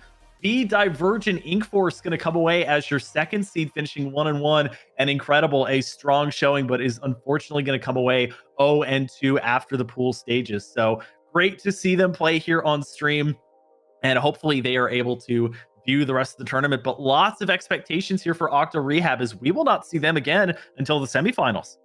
No, they'll get to take a little minute, stretch out a little bit, grab yourself a nice ice cold glass of water here, and stay focused, make sure that you're still having a good time. I really liked how they made use of, I think, just the small moments where they won fights. I saw a lot of times they would spot out one person on the back of that torpedo, as you alluded, and then they would group up and take that player out. And let me tell you, these Inktings and Octolings can be a little squirrely sometimes. You can get a couple hits on them, and then because of the nature of Splatoon, where you can hide in your own ink, you can lose track of somebody that you've done a little bit of damage to, and that can be very frustrating. They can hide around, you go around firing the wrong way, and now they've taken you out. As Zach alluded to earlier, Inklings only have 100 HP, and as I mentioned before, every weapon in this game can reach that damage threshold in under a second. So when you have two people going after somebody, it means that you get to finish the job nice and quick, and then move on to the next stage of what it is you're trying to achieve. And just to sort of recap the pools portion of this and sort of look at what we've learned so far, just getting to see what weapons folks are gravitating to. We saw sort sort of a variety between the three sets that we got to witness. As we alluded to at the beginning of this one, didn't see a whole lot. We saw a couple of brushes at the start, but then to see three come out gave us a great opportunity to talk about the main variants of brushes. I think we actually saw all three across our three sets. You have the ink brush, which is sort of that shorter range, but very fast flicking instead of firing, fast flicking style of weapon. The main one that we saw, of course, had that Splat Bomb and Killer Whale kit, which was great. Then we got to see the Octo Brush, or the DLC variant of the Octo Brush, the Order Brush replica, which does have the same kit as the vanilla Octo Brush, that Suction Bomb and the Zip Caster to sort of zoom around the map. And then I believe at the beginning in one of our earlier sets, we did get to see the Pain Brush, not to be confused with the Paint Brush, coming away with the Curling Bomb and the Wave Breaker. Curling Bomb, also something we haven't talked about a ton. It's a sub weapon that allows you to throw what is effectively a curling rock that paints in a straight line and can be held down to have a shorter range, which would equate to a quicker detonation time. It is a bomb class of sub weapon, so it does detonate just as the other ones do, but you can sort of dictate by holding down the trigger how long until that happens. So a very fun class of weapons to see. We also saw plenty of shooters. We saw a couple of dually class weapons. Trying to think of what we have not seen so far. In the Bloblobber checked off the Slosher class that we had alluded to earlier. We even got to see some dualies class. I think the main ones we haven't seen yet are anything in the Brella class or anything in the Charger class, which would be super, super fun to witness later on in this tournament. Yeah, and I think there's a decent chance that we will see at least the Chargers. I guess I shouldn't promise anything that I can't follow through on, but the Charger class really is a weapon class that benefits from having something that's static or an objective that they can shoot at and reliably know that people will be around it. The whole idea of Turf War is the entirety of the map is your objective, and some incredibly skilled players will pilot a Charger there. I know the Snipe Rider 5H, probably the most popular weapon in the game right now, is certainly used a lot in that as well. But as Zach and I mentioned earlier, it's not a class that you can simply pick up one day and find success with. So it will be interesting to see what these teams opt to change over to. I'm continuing to hit my F5 key, Zach, as some of these final sets are finishing there. It does look like we may have had one go the distance or something very close to it in our pool one. I know we're still waiting for that portion to go through, but I've been very impressed with what I've seen thus far with these teams. You wouldn't know that this was a game full of pickup players or some first timers or newers to this experience. Yeah, definitely lots to talk about with our bracket here. I will give an update on the bracket, or the pool rather, that is not finished up yet. We are waiting on the third match between I've Never Inked That Much Before, who was on stream for our game number one, against Warmup Game, which it looks like did just conclude. So Warmup Game taking that set 2-0, which will cement Warmup Game from that pool as your undefeated 2-0 team. I've Never Inked That Much Before will be falling down to 0-2, and the Cookie Cats will be coming out of that pool as well into the bracket stage with a 1-1 record. So those will be updated shortly here. It looks like, again, just to kind of recap everything, Pacific Row from our first pool, Octo Rehab from our second pool, and Warmup Game after that final game in that pool took place are your three teams that are undefeated. So in theory, they are the ones that we want to watch out for. And we will, again, in halftime, be speaking with, I believe, some members of I've Never Inked That Much Before to get a look at their perspective on the tournament before we go into our bracket stage. And as I do normally in the chat when I'm fulfilling my mod duties, I do want to remind everybody that's attending to be sure to subscribe to the channel, make sure that you've hit like, and click that notification bell so that you never miss an upload or a stream. I know that's sort of the hitchky gimmicky sort of thing that everybody has to do, but it really does help out the channel, and it really does make Rita's day in terms of any Splatoon related content that she uploads, any future content that she uploads. She is going to have a stream tomorrow, I believe at 7 a.m. PT, that you can watch for the game until then.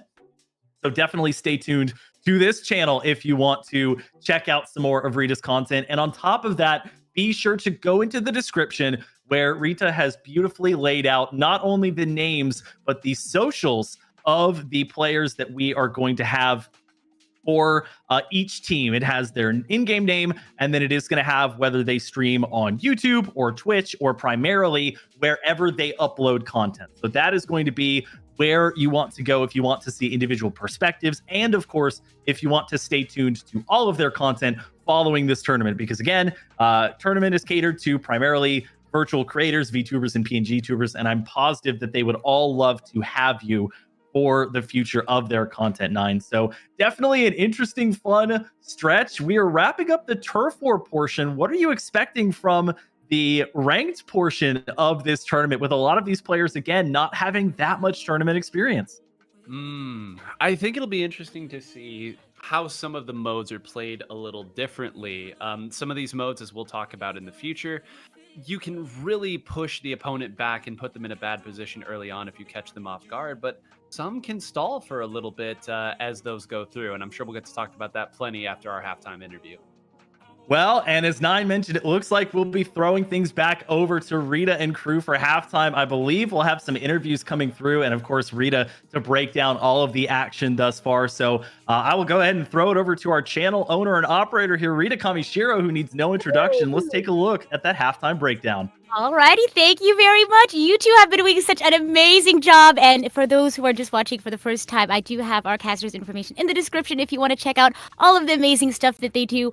Can I just say, watching this entire thing kind of popping in between everyone's VODs, it feels sort of unreal, kind of going from a viewer to someone who gets to see all the behind the scenes. It feels like a dream come true. And I say that, I shared this earlier story with the production staff. I had a nightmare that was very much like SpongeBob-esque, where he's kind of in his own brain and all the SpongeBobs are running around putting out the fires, but thankfully it has been nothing like that at all. In fact, it's been, like I said, more of like a dream. But if you haven't gotten the chance to check out all of the streams that are going on right now, please do so. I've had the pleasure of seeing a whole sort of, I guess, slew of different sorts of energies, lots of teams that are very, I guess, quiet, calm, reserved, definitely unlike my gameplay. And then you have, of course, some of our more high-energy teams as well. It's just been an absolute pleasure getting to see everyone's sort of different gameplay. And I think Nine mentioned earlier, it's kind of hard to tell that some of our folks are, just playing this for the very first time or picking up this game. And I can totally agree with that as well. I think they definitely have a very professional energy to them. I wanted to go ahead and bring in two people from a team that you got to see, I think, very early on in the stream. They actually brought in a coach to help them out. I think they're all newer players to, I guess, competitive Splatoon. And I wanted to give them a second to talk a little bit about their experience with the game and their experience with the tournament so far. So, LP and Mie, if you want to go ahead and take a second to introduce yourselves and your team, and we can go ahead and jump into an interview. Hello. LB, Hello. you're captain. You introduced us. Okay, yeah. So, we pulled together a ragtag team of, I guess, varied Splatoon background experiences. We are, I think, I've never inked this much before, which is a quote that we had when Mia was playing with us for the first time. She was inking like crazy, our number 1 carry. So I'm glad that we had the opportunity. But yeah, the team consists of myself, Low Battery, Mino Mieko, SS Isa, and Riko Kamai. And yeah, it's been such a pleasure being a part of the tournament. All right. And as captain, how has this journey been in training your team to where they are now?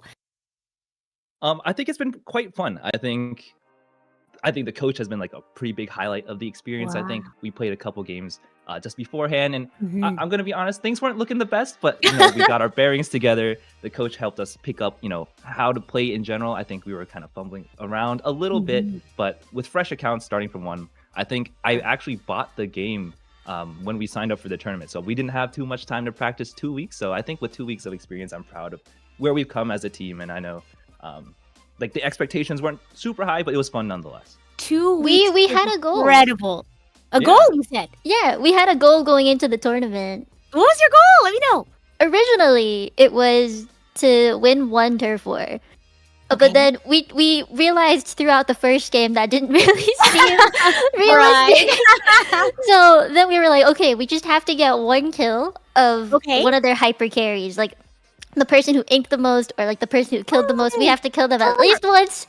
And then that's our goal for the entire tournament. And we did it! We did it. We set out to accomplish what we wanted to do, and it was great. I think that kept our morale up, if anything. Well, that is a huge accomplishment in my book, truly. And now I want to know, with your experiences in this tournament, do you just bought the game 2 weeks ago? Do you plan on maybe extending that period of time with which you play Splatoon? I mean, I am. Yeah, I know Mie is gonna be playing. I think Mie has been playing the most out of all of us. You've been playing for some time, right? Since the game came out, but I go on and off, more of a casual player. You know, everyone else is very new though, and I felt bad that I was like, "Hey, so there's this and this and this in this game. You know, like go here, go there. You can buy this, you can buy that. There's clothing too." And I just felt like I was overwhelming everybody, so I tried to like rein it back a little bit. Was there a period in your sort of training arc that was almost like an aha moment where at first, you felt like you were throwing a bunch of information, things weren't making sense, but at some point, did it ever feel like, oh, this clicks? Yeah. I think, the biggest moment I think for us is after the coaching session, we started winning our matches in practice. Like we did a bunch of turf wars together. And then we realized the comms were helping a lot, like calling out things that we didn't think were important, but they actually were. And then we just started winning, and then we felt so confident going into the tournament, and then we got humbled. Yeah, we were feeling pretty good. Oh my goodness. Well, I'm sure hopefully maybe we can see you in V3S 2025, perhaps? Is that something you'd be interested in? I would be. Yeah. Oh my goodness. Alrighty. Well, thank you all so much for your time and for all of your amazing work. I know the results weren't as you were hoping for, but I got to pop in for your stream a little bit, and you guys were fantastic. On behalf of your team members that are here, if there's anything they want to share or anything you want to talk about in terms of their journey or what they're all about, their content, and of course, before you leave, I'd love it if you would like to shout out something about your channel, your content, so we can continue to spread the love for not just Splatoon, but also all the wonderful VTubers and PNGtubers we have here today. LB, you wanna? Yeah. Well, on behalf of our whole team, thanks for coming out, watching the tournament, supporting us, and just being here on the stream. It's been really fun to be a part of something that's kind of much bigger than ourselves. I don't necessarily have anything super important to shout out, but I don't know if Mia, you're working on anything that you'd like to shout out. Well, I want to thank our coach for sticking with us. I know we're a very, very rough team to work with. Thank you, coach. I think for teammates, I appreciate you guys taking the time to practice and actually come out to the tournament. I know it was a rough learning curve, so I want to give my appreciation to that team. And LB, thank you for setting everything up for us. There's a lot of logistics we didn't understand, so thank you. Yeah. As for stream stuff, I mean, LB does cool cooking content. Issa does really funky, like hoo hoo ha ha funny content. Riko real cute, does good Splatooning, real cute. And I just did a donathon, so I'm very tired. But I hope you could watch the VOD maybe. It was fun. Yeah! And Rita was there! Rita was there for college. I was! Oh my goodness. Yeah. Well, thank you so much for taking the time to hop into our interview. And I hope you have a wonderful rest of the day. And, I hope you enjoy the rest of the matches today. Yeah, thank you for having us. Thank you so much. Bye-bye! And with Bye-bye. that, I'll go ahead and pass it back to our wonderful casters for some more splatting.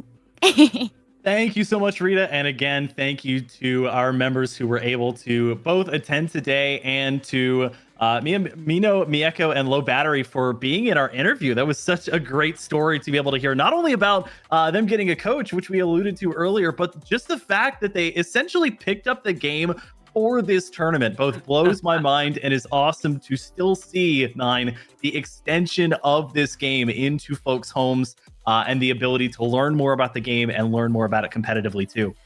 I got a little nostalgic listening to that, Zach. I'll be honest. We played it, we all got together, and then as soon as we got our comms together and we started winning, suddenly it was all clicking, and just hearing that was just like, yep, that's how it starts. That's how it always goes. And so happy to hear, even if the tournament maybe didn't go the way that they were hoping, that they shifted golds, they were still in good spirits by the end of it. And I will throw my hat into the ring and say, please continue. You would be amazed at how enriching this game can feel as you continue to compete with your friends. So a wonderful interview and a wonderful opening of this event. Now, 9, we do have our next match selected. We are going to be spectating one of our 2 quarterfinal matches while the other one progresses. And the one that we've selected, which I believe were pretty hyped for, was Pacific Row, who is our one undefeated 2-0 team that will be playing in the quarterfinals, taking on the Cookie Cats, who we did get to spectate earlier. And I believe of this group, we have not only folks that you recognize, 9, but also a player like Nobody, who was so dominant in the games that we got to witness. What are you expecting from this one?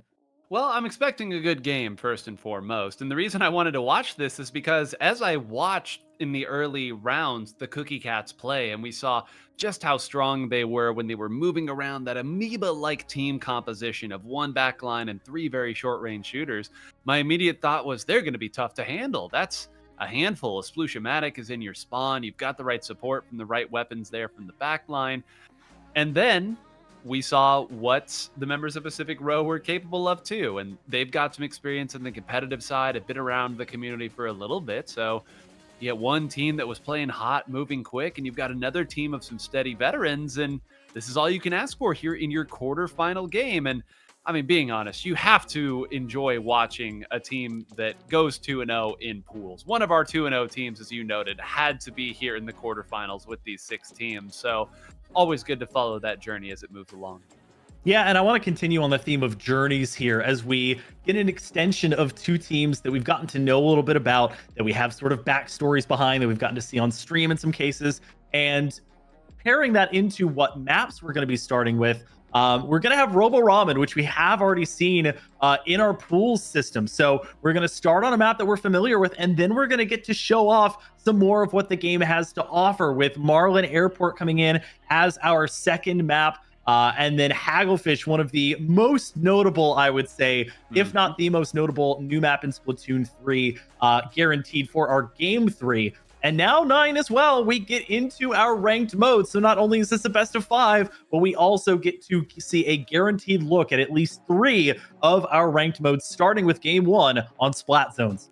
So fitting, always starting on Splat Zones. And Splat Zones, for those of you who aren't familiar with it, the term that's used a lot is a King of the Hill style game. And what that really means is you've got a portion of the map that when you cover with enough of your turf, it's not quite 100%, but it's up there.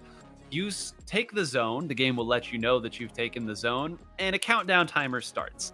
You want that timer to go to 0. Ideally, in a perfect world, it goes to 0, you have no trouble. But what usually happens is the opponent will take the zone from you. And once they take it, you are assigned a penalty based on how long you had held the zone. And then the opponent gets to start counting their timer down. So it becomes a tug of war based around certain areas near or at the center of the map. Some maps have 2 zones. Some maps have 1 really big zone in the middle.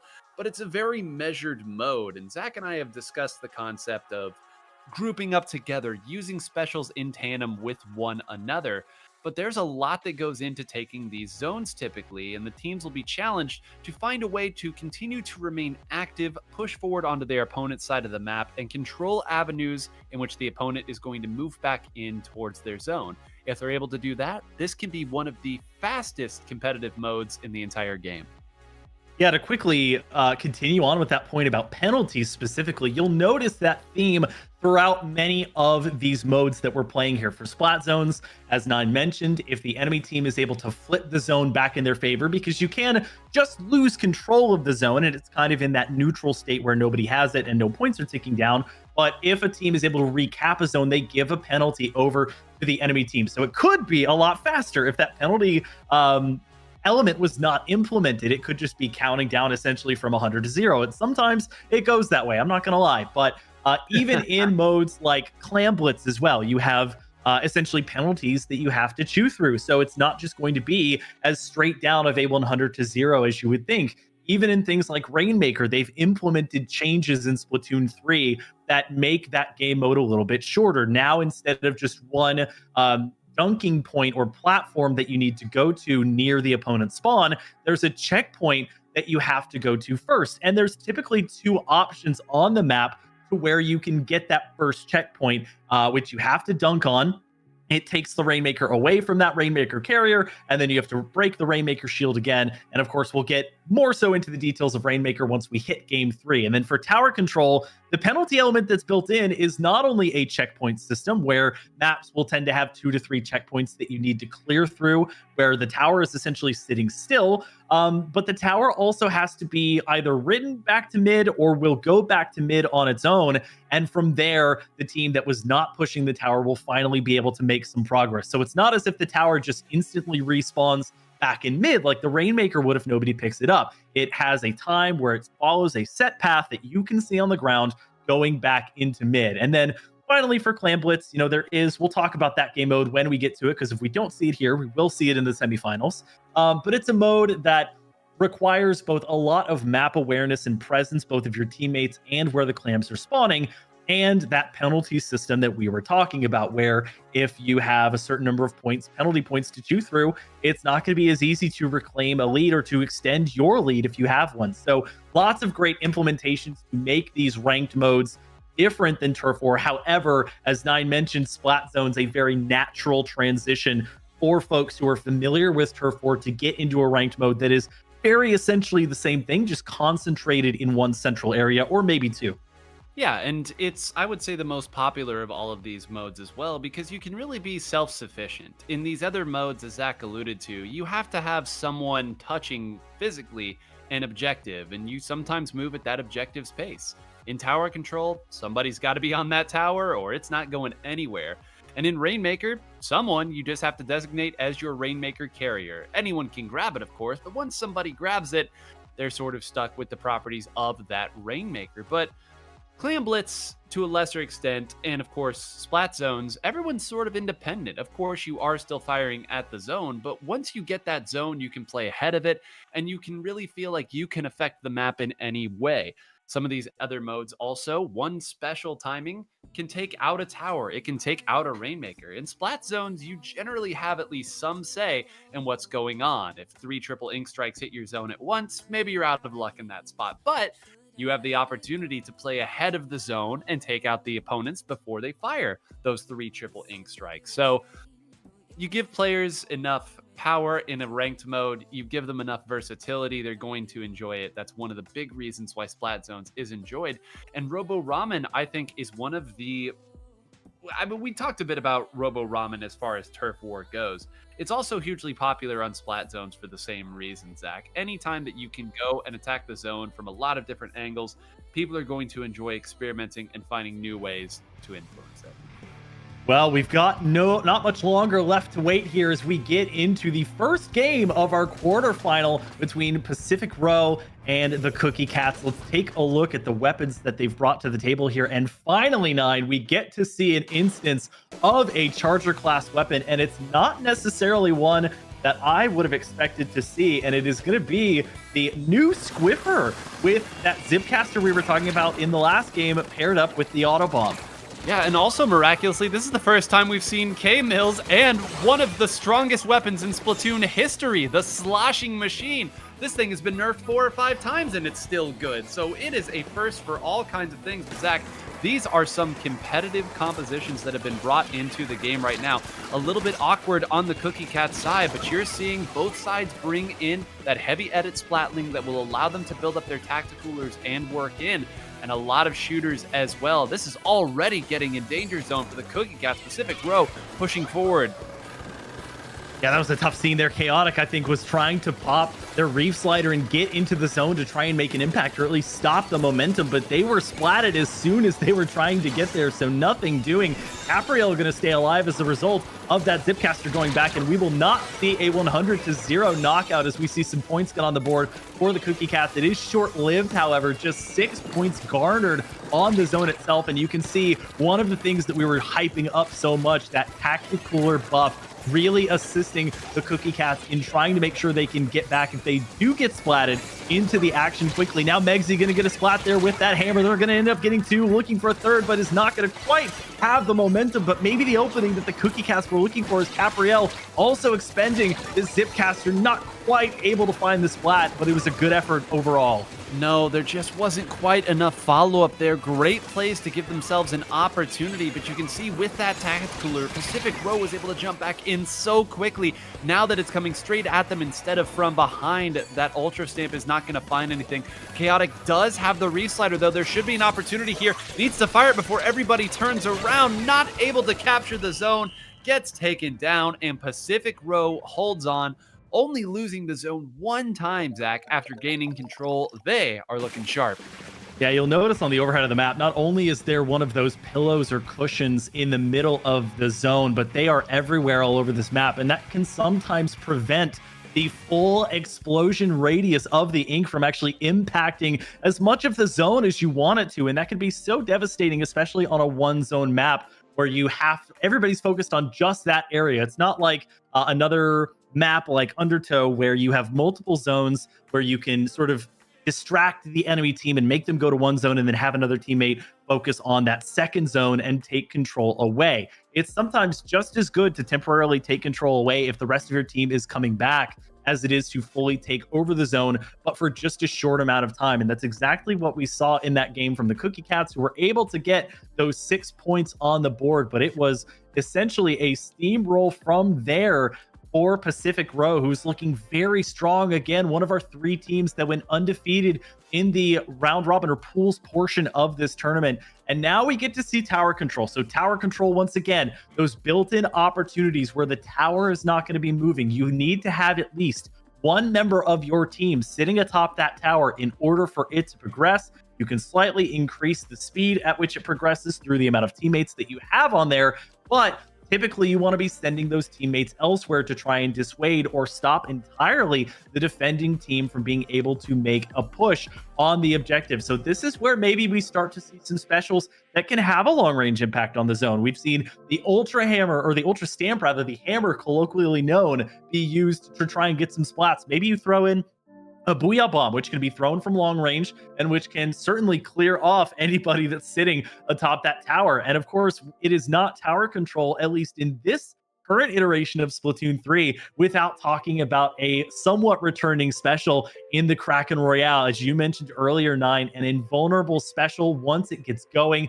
that can sit atop the tower and is great for the final seconds, both if you are the defending team or the attacking team, in making sure that your team has presence on that tower as you move into overtime.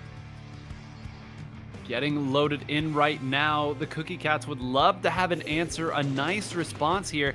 Taking a look, there is going to be a blaster as well as that sloshing machine. A blaster as well coming out here for the Cookie Cats. So the more things change, the more they stay the same. Put those big hitboxes anywhere near the tower, and you are going to dissuade people from going onto it. And of course, both sides will continue to bring out that tacticaler as well. All the more important on these modes where you have to move forward and attack. Oh, and that was a tough scene there. It looked like the blasters were going to duke it out. One of the calling cards of the blasters being able to hit those indirect shots around walls. And it looked like both players were attempting to go that far, but unfortunately they fell into the abyss below. And it will be Kylemsguy and the rest of Pacific Row that are claiming the tower first. Capriel having to move back to spawn. A pretty smart move to retain what part of their special they had. And there, in fact, was the Booyah Bomb that we mentioned earlier. Such a nice special to have for this occasion. Kylemsguy with the nice range of that heavy splatling remix or heavy edit remix going to be taking some room on the tower, but now finally removed from it by Chaotic and the rest of the Cookie Cats, who do have the Killer Whale online. They also have the Big Bubbler in tow. That's such a nice special to have on the tower in particular because of the way that it can shield you and prevent the enemy team, unless they actually go into the bubble, from actually harming you. Yeah, and they really need to be careful here. So often when you take the tower back, as the Cookie Cats did, you start moving forward saying, this is our time, let's go and take out whatever opponents are left. But oftentimes, the anchor player, in this case the heavy edit Splatling, is usually still waiting in the center of the map, happy to take you out. This has almost been a counter push to a counter push now for Pacific Row, who's in a great position. There's still people by the tower here. If they break through this checkpoint, they won't have to clear it a second time, but it appears that the members of the Cookie Cats have held firm.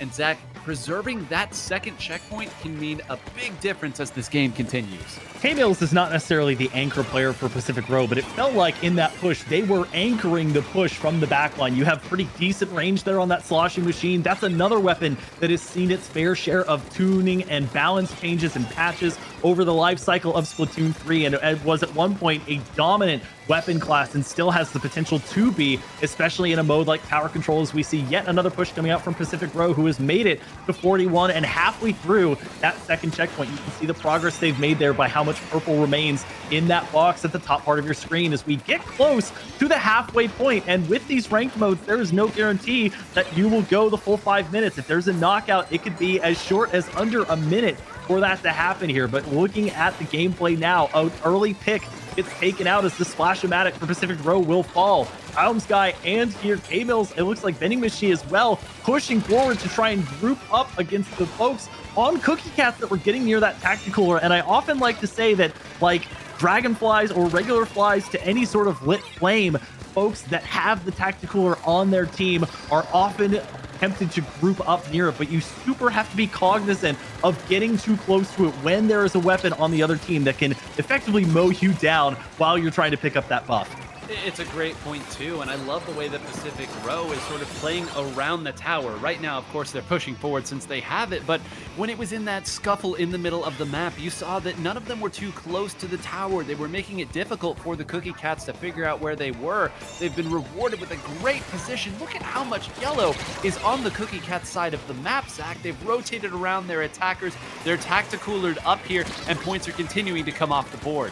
And this is where the danger of trickling in and that sort of headspace of we need to just push in and get back the tower can really hurt you. If you're just trickling in one by one and feeding yourself into the enemy team just to try and take over that tower, which it looks like the Cookie Cats have successfully been able to do, then you're going to be in a world of hurt. However, Capriel not able to find the flick. They are going to get it there. A nice little 180 shot, and that's on top of getting the big bubbler down. Looking for the second one there on a Kylemsguy, but they're just not going to have enough range on this base or vanilla blaster to get it done. That's one thing they have to be worried about, is that the S-Blast can outrange them, but a beautiful display of resilience from the Cookie Cats as we've entered the final minute of play.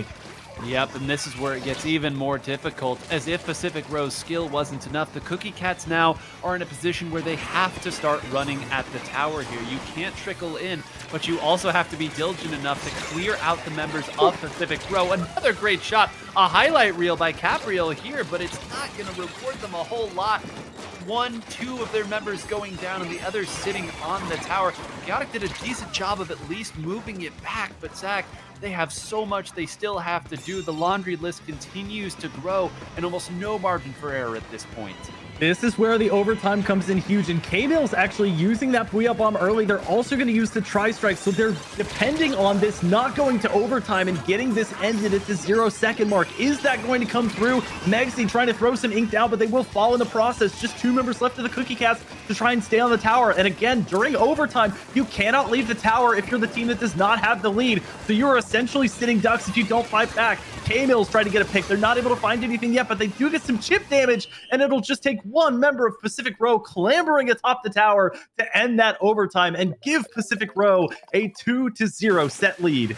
Wonderfully executed there at the end, and you can see the difficulty when you have to try to make a big counter push, because who sits on the tower, right? You need somebody to sit on the tower to keep it moving forward, but what if one person has to jump off the tower in order to try to finish taking off an opponent? Do you have 2 people sit on the tower? Who's pushing ahead of the tower? All of these are questions that need answered, but you can't communicate them in the heat of the moment. The game simply moves too quick, and when I called it a reactionary game earlier, the really strong players that we've had the pleasure of commentating over the years, Zach, they've played this game so much that they know that when the tower is here, when this person is riding it, I go here. I go to the drop down. I go to the opponent's fan.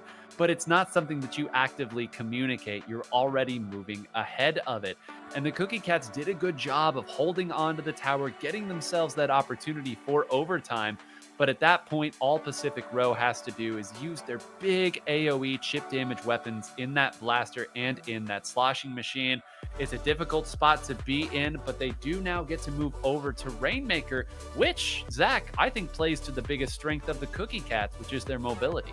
Yeah, this is what I love seeing about this tournament, and wish that I could be a fly on the wall in their VCs to sort of see what their comms are like, because maybe a lot of them don't know sort of the technical names or the community given names for things like drop down or fan, or where they want to be grouping up for things like a last second tower push, or sometimes the opportunities that you build out, even if you have sort of set plays or an idea of what you want to be doing, don't come to fruition. Maybe you have somebody that goes down earlier than you expected. Maybe you have an odd man advantage that you want to play off of. A lot of those are, as you might call it, game time decisions or spur of the moment reactions. So it really does help have the experience of playing in tournaments before, having played ranked before. Even if you're not able to communicate with your teammates, if you're playing solo, for example, it's still great to just get that experience under your belt. And hopefully, especially for the folks that have not gotten to play in many Splatoon tournaments before, I hope that's one of the major things that they can take away from this tournament. And I want to reiterate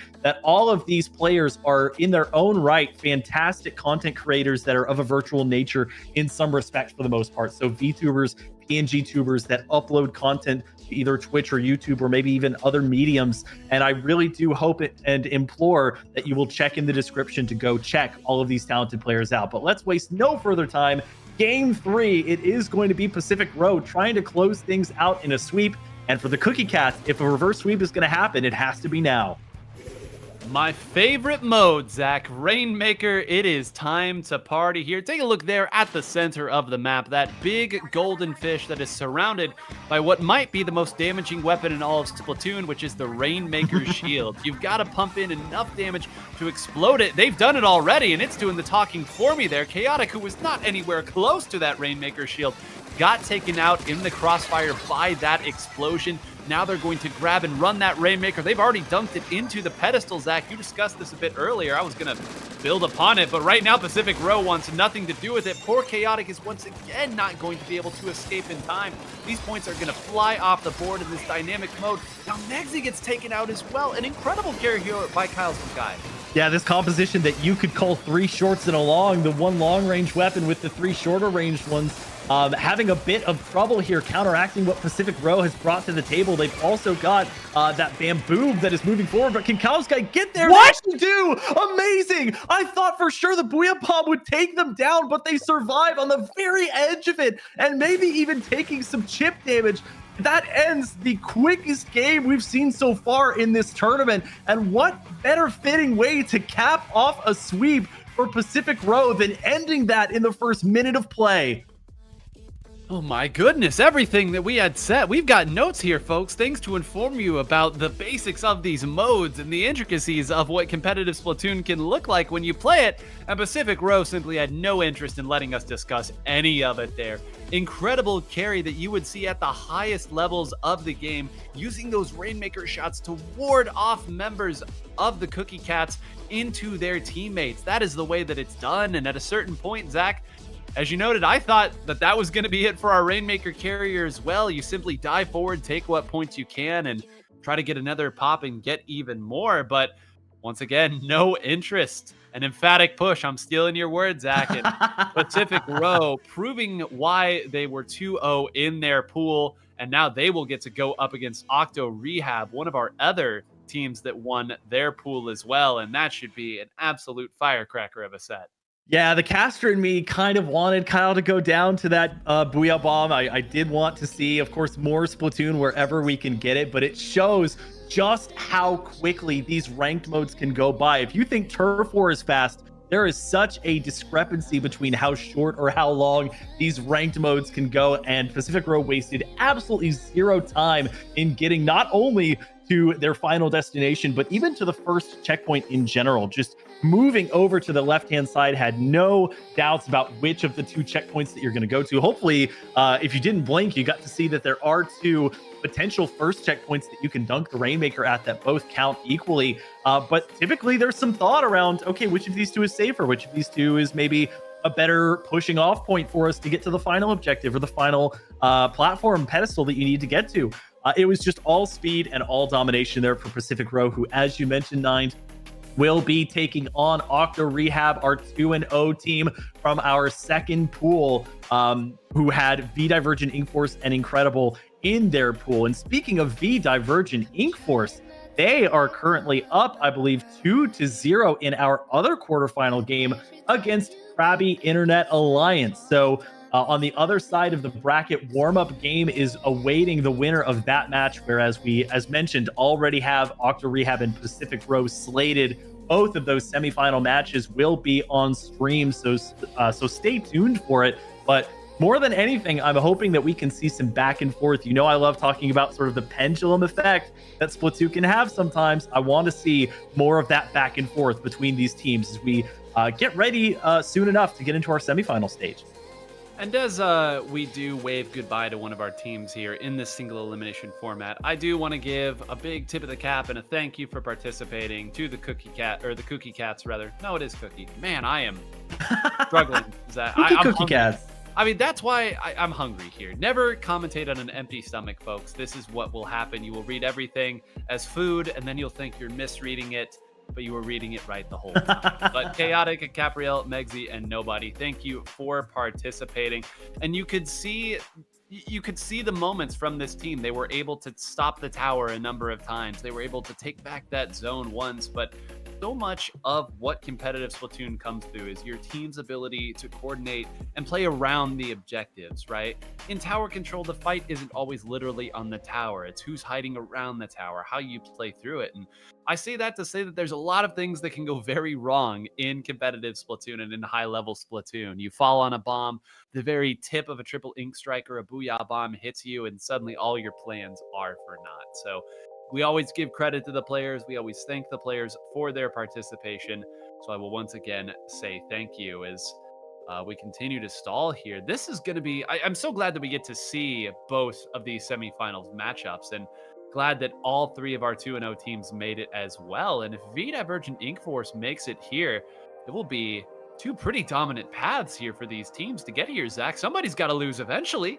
Yeah, and 9, I want to point out Rita recommending that maybe it might be time for you to eat some cookies, maybe not by themselves, but as part of a fully balanced meal. And I also would like to take a moment to point out the irony of me being on stream, reading out a message that Rita put in chat when it is almost always the other way around. I can't forget or let down the irony of that happening. So I'll take that moment while I've got it. But yeah, I have seen some greatness from these teams. V-Divergent Ink Force just looking, and I love Splatnet with the ability to click on an ongoing match and to see the stats of the players within the game. So I can see, for example, that in game 1 of the other quarterfinal game, Autumn, who's playing that heavy edit Splatling, had 19 splats. They went 19-7 and was able to get off 6 tacticulars.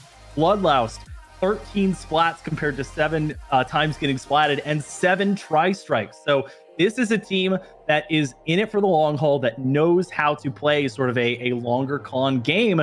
And in looking at it, it looks like it was pretty close. The score 99-77, so just barely avoiding the knockout there was Crabby Internet Alliance, who now will need to attempt a reverse sweep on V-Divergent Ink Force if they want to make it through.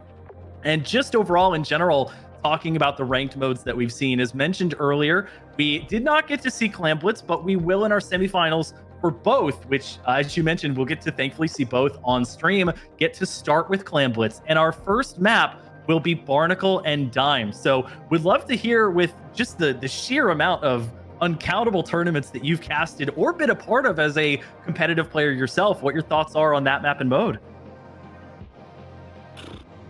I mean, so that one's tricky to think about, because whenever you discuss different modes, you almost have to look at the broader state of what the meta is. And, you know, we've avoided talking about the meta as much as we can. We've alluded to things being popular in competitive play, but as you noted, commentate a lot of these things, have watched a lot of games over the years. And I think any time that you have taken Clam Blitz as your example, anytime you have a map that requires strong coordination in order to make a big scoring opportunity, and that's what we're looking for oftentimes in Clam Blitz, that is, I would say, one of the hardest modes to really score on, to get the initial opening push. You'll see teams who aren't as familiar with it slow down a little bit at the starts of these games. Wait until the opponent is 2 or 3 down, and then try to score your way through. But in doing so, I think sometimes you can maybe show a little bit too much respect to your opponent. And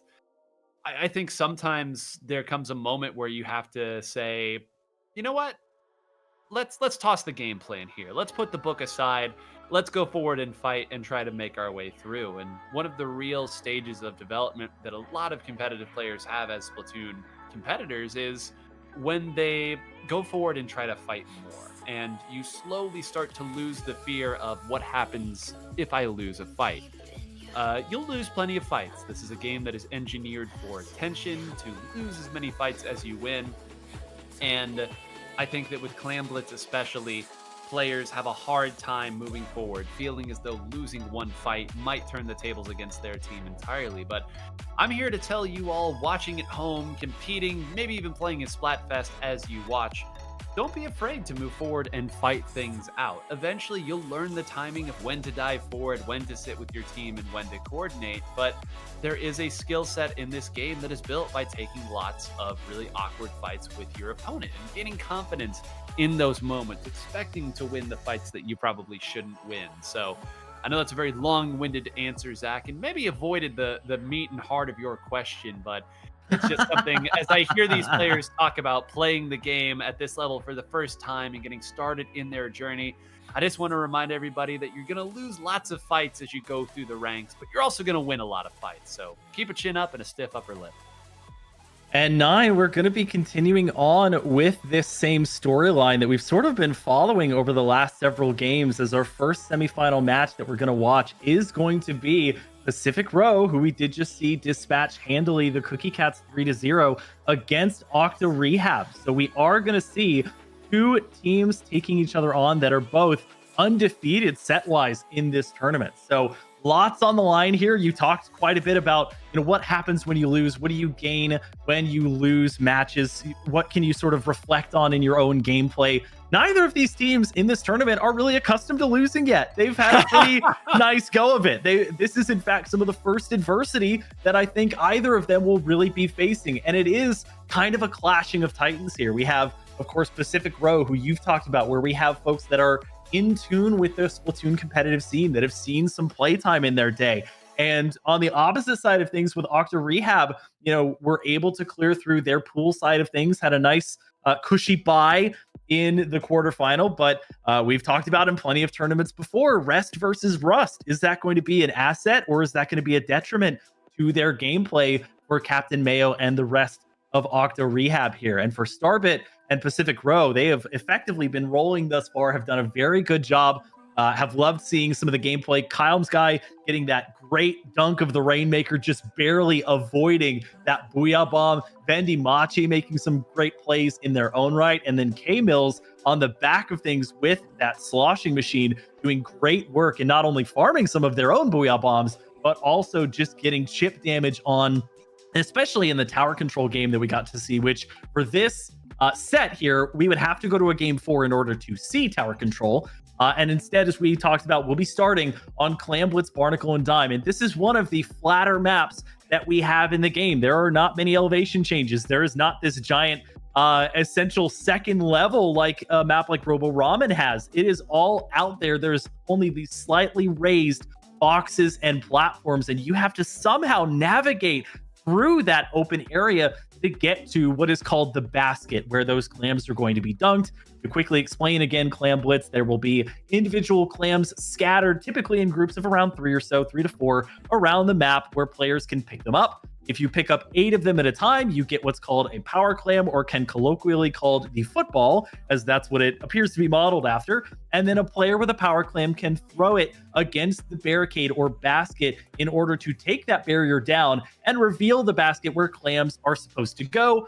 You and the rest of your team can throw power clams, including other power clams, into that open basket. As the timer ticks down, said timer is extended by throwing in a clam. So you want to be both finding and throwing in clams as frequently as possible, both to advance your score, obviously, and to keep that basket open for as long as possible. But it is not all said and done for the folks who have their barrier broken, as there is something we call a pity clam, effectively a power clam that drops below your basket when one push of a or break of a barrier, I should say, is done, then your team has a built-in opportunity to have a power clam already at the ready, while the rest of your team finds other clams that can be deposited, and hopefully for them makes their own push against the barricades. So a little breakdown there as we are ready to load into our first game of our first semifinal match between Octo Rehab and Pacific Row. Two teams that have yet to lose. Something is going to give, and it's going to have to give very, very quickly. Both teams, once again, bringing that heavy edit splatling to the party. So important, Zach, anytime that you have a map like this for Clam Blitz, where you know that you're really going to have to get into the danger zone in order to score, you need the flexibility of being able to send somebody into attack. That is always made easier when you know that they're going to respawn in the blink of an eye. Yep, and both teams for their sort of support and backline role, anchoring here with this heavy edit splatling. It's going to give them an opportunity to have that tacticaler on lockdown. No end zaps this time, so they're not going to have a second one, but both teams with a variety of options at their disposal. And it's going to be, it looks like, Pacific Row trying to claim things first. We do see the killer whale coming out, and that's going to lock some area down.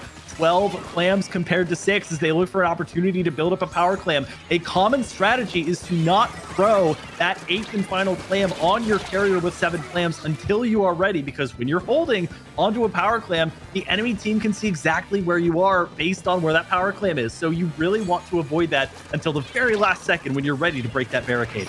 Yeah, and everything that I said earlier discussing the idea of being a little too patient or waiting a little too long is oftentimes you'll see teams in a great position. Maybe they've got 2 of their opponents down and they're moving forward. They're shuffling clams around and they don't exactly know who's carrying 7, who do we have build up the power clam, and the moment gets away from you. So it's going to be on these teams. In the middle of it is falling onto what appeared to be a curling bomb, and yes, it was from Starbit, to organize and make these attacks as quick as they can, and once they score, post up on different spots of the map and keep your opponent from defending. Yes, Starbit and Pacific Row here in the purple as we see Octo Rehab in the yellow, I believe. So we'll wait to see when the first team opts or has an opportunity to get the first power clam built and that first barricade pop. This is not uncommon, though, Nine, to see in any level of Clam Blitz where there is effectively this sort of stalemate where nobody wants to or really gets an opportunity to advance until they've gotten a 2 or 3 down situation, maybe a full wipeout, just like that one, as we see Mayo help to fully take down the opposing team there. And this could be exactly the start that they're looking for. 14 clams at the ready, and Mayo will be the one to break that barrier first. And they also took 2 members of the opposing team down. It appears that Lean will forgo trying to take out any other members and instead get in what clams they can. It's a pragmatic decision, a business decision, and it's one that you only get one chance to make there. So 68, very nice. But we will know now that Octo Rehab, or I'm sorry, Pacific Row rather, has gains like what Zach called earlier, the pity clam. So that is a free power clam that will sit under their basket until the end of the universe. We haven't checked quite that far there, but the point is it will stay there until somebody grabs it. So that is a resource that Pacific Row will be able to make use of if they so choose. Could allow them to score some additional points, but they have bigger problems to deal with right now, which is that 3 of them once again have gone down. Zach, I think the lack of rain specials for them here, or maybe even not the lack of range specials, but maybe the lack of utilizing them, have made it very difficult for them to see where Octo Rehab is defending from. Yeah, it is Hina and Octo Rehab here in the yellow and Pacific Row in the purple as Stradio tries to get away here. They're being beset upon by all 6 effective arms, you could call it, of that killer whale. And once again, it's going to be Octo Rehab getting the barricade broken down. Do they have any follow-up? They have 6 clams, now 3 at their disposal. Hina, it looks like, backing off as they did lose a member of their team, the Ink Rush falling. That's actually not uncommon. That is a weapon with its short range that does kind of like skirmish around and trade with its opponents. You might see it run kits or part of its kit that effectively give you either a faster respawn or make it less punishing to get splatted, as we see now 19 clams being built up here by Pacific Row. So you really do have to be careful. There's a lot still for Starbit and Pacific Row, and over a minute left of time that they could use to advance it. And 64 is not necessarily safe. They're just looking for the right opportunity. It's a 3v3 situation, so they want to make sure that they're not pushing in too aggressively, but they also want to make use of this tacticaler. They don't want it to be for naught here, and now they have 2 power clams at the ready. One common strategy is to have a player push forward to the barricade and then jump to them. I'm not sure they'll get the opportunity. They do have 2 splats down, so maybe this is it for Pacific Row. And I want to point out the difficulty now of carrying so many of these power clams. As Zach noted, Pacific Row has more than enough resources to take the lead back if they can get there. But when you are marked by your own power clam, it can be so difficult to disguise your intentions. You have to be a little more honest about it here. vendiMachi would have loved to have hit a couple of those shots. Instead, none of them will find pay dirt. Now swimming directly forward, they're under the coverage of their special. They missed the first shot, and now they've fallen off the side. Disaster strikes as we have 10 seconds left. It is an absolute travesty. Something that could have been so close goes all wrong here as we are about to enter overtime. Will they have enough time to break the barricade? Thankfully, overtime for Clam Blitz can be longer than a lot of other modes, and it looks like Pacific Row hasn't given up yet. They have 17, now 18 clams at their disposal. The Booyah Bomb's going to come out as well as the Killer Whale. Can Spradio stay alive? They do have to take down one, but they're going to lose their life. Lean is going to take it. Now Starbit's going to have it. vendiMachi backing them up on that hero shot, but it's just not enough time. And what could have been so much potential for Pacific Row ends up being a defensive wall instead for Octo Rehab as they take game 1 of this first semifinal set. And a big exhalation there from Octo Rehab, who knows that they did just enough to defend, and they may have gotten away with one there at the end, too. Again, Zach noted it earlier, 64, not a big gap to hit. 2 power clams can sweep that away in an instant, so a good solid defense there, and boy, they had to fight through just about every special that Pacific Row had. There were tacticoolers. There was that triple ink strike that allowed them to move forward under the basket there. A missed shot, then falling off the edge. But a wonderful game number 1, Zach. I can't wait to see what the rest of this set has in store. Yeah, and I got to go to my hourly mod duties and remind y'all that if you've not already subscribed, please go ahead and do so. Rita does have some Splatoon content, including some shorts on the weapon classes in this game. Be sure that you've liked the stream and hit that notification bell if you have not already to be notified whenever she goes live or uploads a video. But I do have to give it finally some back and forth action here that goes all the way to overtime. And I genuinely don't know who the winner of this set is going to be, which is such an exciting feeling as a caster. I love the inability to know where this set is going to lead us. I do know what map and mode it's going to lead us to, however, which is going to be our game 2 of Rainmaker on Undertow Spillway. And this is not 9 an uncommon map and mode combination. This is done on purpose with a little help from, I believe, ProChara's occasional polling of the community for favored maps and modes that take place. And this is one that we see in tournaments all the time. It's a super fascinating one to see. And I cannot wait to see how these teams who have, again, varying levels of experience with tournaments and competitive handle this one. Zach, I'll use the diving board that you so lovely gave to me there. The Undertow Spillway Rainmaker. Any of you who have watched the North American Championships at PAX in the past know that this is one that we've been playing at the highest level really since the very beginning. And one of the reasons why it is such an intriguing map to play Rainmaker on is there are legitimate arguments for taking it both directions. In our last Rainmaker map that ended in about 30 seconds, Zach kind of said, well, there's 2 pedestals you can go to. Usually there's a discussion about where you take the Rainmaker on your first pickup of it. We didn't get to see any of that last time, but this is a map where you have a very guarded push that you can take onto the left side of the map that you can pretty reliably get to and then set up your attack for further pushes. On the right, it's a slightly quicker path to get to maybe the 20 or 30 point marker, but it's much, much more exposed. It really should only be taken when you have everybody in the opposing side down. So again, the name of the game is reaction.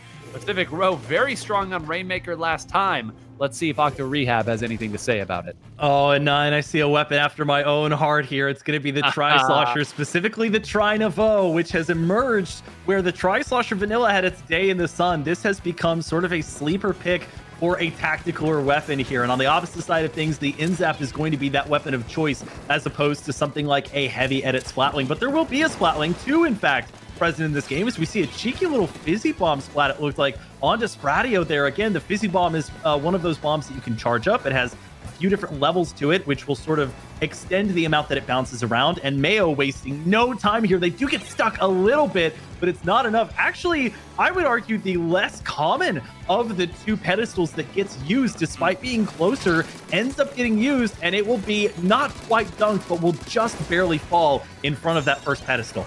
And that's Exhibit A as to why it is less common. I mentioned earlier, it is the closer pedestal. You can get points very quickly, but it is more exposed. And if you get that far and don't get the pedestal, it's almost all for naught. You're going to have to break through that pedestal again. It can feel very, very frustrating.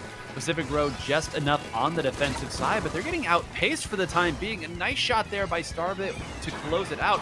They've given themselves some space, and Mayo, sensing the moment, dives forward with that Zipcaster and is able to do just enough to take out that Rainmaker carrier. We didn't get to talk about this in the last game, Zach, because it only took one Rainmaker carry, but every time that Rainmaker gets taken down, you do have to repop that shield once again, which can very much slow down the opponent's momentum.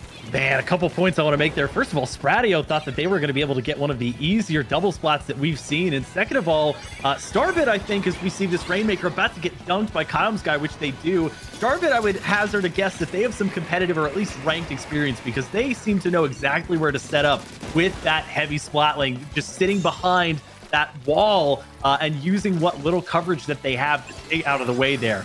And looking forward here, now we have Octo Rehab getting the Rainmaker back and attempting to push forward. They are going to have the Zipcaster at the ready from their hero Brush, and they're going to be using it forward. Kylemsguy going to have to back off, and it's the teamwork, actually, of Starbit, I believe, that helps to take them down. The lone splatter color screen drifting aimlessly toward where that first pedestal is going to be. And as we get close to the final, the middle point of this match here, effectively tied here. It would be tied if the game allowed it. However, the first team that dunks on the Rainmaker pedestal when there is a tie does retain the lead. So for now, 60-61 in favor of Pacific Row. Oh, and I thought we might see a member of Octo Rehab dive forward to simply try to get that lead, but they're a little too patient for that, Zach. They say, okay, we've got a couple down here. Let's put our Tacticooler down and let's wait for later opportunities here. They've actually kind of pushed the Rainmaker over here by itself, and yeah, Kyle's going to run right forward with it there. The absolute right decision there. If no one's there to help you, just go and take the points. They're going to continue to push it forward. A recent change has taken away the uninkable portion, which makes this left side push even stronger there, all the way down to 11 points there, making the best out of a bad situation. That's classic Rainmaker, and I gotta say, if Kylemsguy isn't the one who's carrying the Rainmaker every single time for them, Zach, I think a mistake has been made. A 9 for the folks who are unfamiliar with this map, and for lots of maps on Rainmaker, we tend to talk about a point at which, outside of obviously a knockout, it becomes very difficult for the enemy team to push back. And I think Pacific Row has gotten past that point on this map. For me, it would be that uninkable bridge that they have to go between that's effectively between 20 and 30 points. Pacific Row, they've already gotten to 11, so despite being 2 down, which they forced 2 down on the Octo Rehab side of things as well, they are sitting pretty, and it is effectively going to require a knockout from Octo Rehab if they want to retain the lead in this set. And Pacific Row doing a great job of defending the popped Rainmaker, and will take it themselves as they get the pick onto that Octo Brush. It's going to be Spratio picking it up with vendiMachi backing them up, waiting for the right time to use that Tacticooler as well. They are going to throw out some Rainmaker shots as now 2 members go down. It is effectively just trades back and forth, but that is going to all but benefit Pacific Row here, as they just have to kill off some clock time and they're good to go. Yeah, and I love that they're continuing to play active and push that Rainmaker forward. You have to continue putting pressure on your opponent.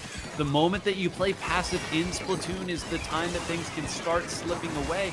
A unique aspect of Splatoon is if you back up and the opponent moves forward, they're building special at a faster rate than you, so you have to remain active. You can see now that they've started to push forward onto this left side. Starbit is their wonderful shot, Zach. Not a drop of ink wasted. Still moving forward, and even had the presence of mind to throw out that wave breaker to make sure nobody could sneak up underneath them. Gets another one at point blank range, and holding it all together right now is this heavy Splatling. Yeah, Starbit's putting on masterclass. They were using those shots while they were falling as well, so leading their shots wonderfully, and it is the strong defense that Pacific Row needs in order to defend their lead and tie this setup at 1. One of the first tied sets that we've seen across this tournament, and we are guaranteed to go to a Game 4 here and see all 4 of our ranked modes in this set 9. I could not be more excited for what's to come. That's all we can ask for as commentators, Zach. We've been begging for it, and eventually, if we ask enough, the universe will will it into existence. And it's only fitting that we get to go to what might be the most played map and mode sequence of all Splatoon. Mako Mart Splat Zones, followed up by Inkblot Art Academy Tower Control. The joke is probably lost on a lot of our newer viewers here, but when I say that I've commentated these two map mode combinations thousands of times, there's not a hint of exaggeration in my voice. Yeah, and it is a natural progression, and I think it is part of what went into the map list as the person who created the map list to give our folks an opportunity to play what will be seen if they enter more competitive tournaments. I don't want to give them any just random map and mode combination, as fun as that can be. If they are interested in learning more and competing more in our tournaments, I want them to get this experience. And the signature plus shaped zone that Mako Mart has to offer is only just one singular signal of that. So our one Splat Zones game this set is going to go on Mako Mart. It is a very fun, engaging map that has a lot of intricacies to it. There are two slim alleyways or hallways on either side of those elevated boxes that you can swim through to get to the other side of the map. There is a very long sniper elevated perch that you can use to, if you have a longer ranged weapon like a Hydra, which we've seen throughout this tournament, or maybe even a heavy Splatling, if you still want to have an impact on this one zone map. But a lot of Anchor players are unabashed in the way that they just clamber atop either their or even their opponent's box to make sure that getting back to the zone itself and getting back to mid, in essence, is that much more difficult. So it really is on the backs of these Anchor players that our shorter ranged weapons are allowed to get to where they need to go. Now, that's not to say that there aren't ways in which those shorter ranged weapons can make the most out of their map space. We've seen plenty of Zipcasters in this tournament, things like the Octo Brush that are making their way through to the opposing side of the map without needing that built-in map control in order to pester the Anchor or support, longer range support players that are present here. But Mako Mart makes for such a great map and mode combination with Splat Zones on top of other ones. I do like Clamblitz, for example, on this map quite a bit. I've even seen Tower Control take place here a couple times, but I think this helps to bring us the essence of what competitive Splatoon is all about as we get set for game number 3. Here we go, folks. The rubber match, as it were, to borrow a term from our old sporting friends. It is the Hydra, as you noted, from both sides, Zach. I will admit I was not expecting this. You see the heavy edit so often here as it plays so well at a number of these angles, but at a certain point, you go with what you know, and it appears now that I believe Pacific Row has swapped in their NZAP player as well, so they're going to try to get their tacticalers in that fashion. And I will continue to be surprised with the weapons that are brought into this map mode combination here as we see Spratio going over to the L3 Nozzle Nose D, which is kind of a handful and not a weapon class that we've seen a bunch in this game. It is an older weapon class and benefited in previous games from damage up increasing gear abilities, which we don't really have in Splatoon 3. So that and the sort of H3 variant don't see a lot of play in terms of shooter class weapons, but it is a very fun weapon class to spectate as we see Octo Rehab claiming the zone first and getting a lot of progress here. Kylemsguy just ducking and dodging around where they have this tactical set up. They do have the Booyah Bomb right on there, but if you advance right on top of a falling Splat Bomb, it's not going to do you any favors. Thankfully for anybody that had that tactical, their respawn will be quick. It will be, and we once again seeing Spratio dive in here with this Ultra Stamp. Not a whole lot of support. Kylemsguy finally comes through, and it appears, Zach, they may have done enough to move a couple members out, but was that another bomb? Oh, it happens, but man, it's been happening an awful lot. You can see the members doing a great job of moving between the two boxes. Pacific Row has no idea where the members are, and at this stage, you simply have to move forward and attack. Spratio winning a fight. They're desperately going to move face first onto the zone, and with 6 ticks left on the timer, Zach, they do just enough. These players so good at knowing exactly how long they have and how long they can wait before they truly go all in. Now, it's their turn to prove that they can hold off this attack coming back from Octo Rehab. Yeah, Spradio martyring themselves in order to save face here and get this zone back. They are going to get taken 3 down, though. It's just their hero shot and a dream, as it looks like they're also going to have potentially a Booyah Bomb coming out to help cement things, too. They're not going to need it. They do have quite a sizable penalty to chip through, but now the onus goes to Pacific Bro. Pro is they don't have a huge penalty so much as Octo Rehab does if they're able to get the zone back, and they have 3 specials at the ready, which they're going to start to use now. It's going to be Starbit at the bottom of your screen, throwing that Booyah Bomb in. Can they get the splat? Boosted by that tactical, or they cannot, as the Octobrush will take them down. Kylemsguy hoping to paint as much on the zone as possible, but they're being counteracted by that brush. Are they able to outpaint it? Sources would say in theory possibly, but they opt to take the 1v1 instead. That lends itself in favor to Pacific Bro, who can finally take that zone back, increase the penalty against Octo Rehab, and now, as time is starting to tick down, would like ideally to not lose control of the zone again. No, and they're going to have to move forward there. They set back a little bit too far on their own box, I think. Zach, look at how quickly and easily Octo Rehab was able to move up the center of the map, the one portion that you usually would have eyes on. They've gotten a little bit more penalty here, but now that they're moving over on this side, there's just too many members of Octo Rehab who've respawned. It's not as consistent. Now, they've admittedly done a good job of holding on to their side of the map, but things have started to work away, and indeed, they will lose the zone as a result of that scuffle. Let's take a look here. It's basically a 3v2 situation here. Octo Rehab on the benefiting side of that, as they do have control of the zone once again, and it's so tough with that penalty system. Of course, you have to have something in place to make sure that these matches don't go too quickly, but getting the zone back only to chip away at some of that penalty and not even be able to impact your score can be so difficult and potentially demoralizing here, as we see one not able to survive on the back of that Booyah Bomb, and Octo Rehab all but has this one in the bag unless Starbit has something to say about it. They do have the inks to try and lock this down, but with a Hydra, you can't spin up that fast and get enough ink that you need to lose control of that zone against Octo Rehab. So for now, Octo Rehab, despite not being able to capitalize on what could have been a much earlier victory, will take the score sheet win there, and they will advance 2-1 in the set, coming 1 game away from advancing to our final set. And I love the way that they took advantage of their double brush composition, which doesn't even feel right to say. It's just not seen very often, folks. But one of the things that weapon class is so good at is the human element of your opponent not knowing where you're at and being scared of where you're at. If you hide underneath your opponent's boxes or on the side, the spots that you love to set pivot points if you're trying to come back into the zone, you can jump up, mash that ZR button a few times, and clear out 1, maybe even 2 players. Once that's in your opponent's head, they might wait a little bit or use a special to try to clear out a box, and you might not be there at all. So if you can keep that sort of pressure out, always keep the opponent guessing as to where you're defending from, well, I mean, you can see the result right there, rewarded with a fantastic victory. And now the writing could be on the wall for Pacific Bro. They're going to need to find a way to pull this one back and send us to hopefully a Game 5. But they're going to have to go to Inkblot Art Academy on tower control to do it, Zach.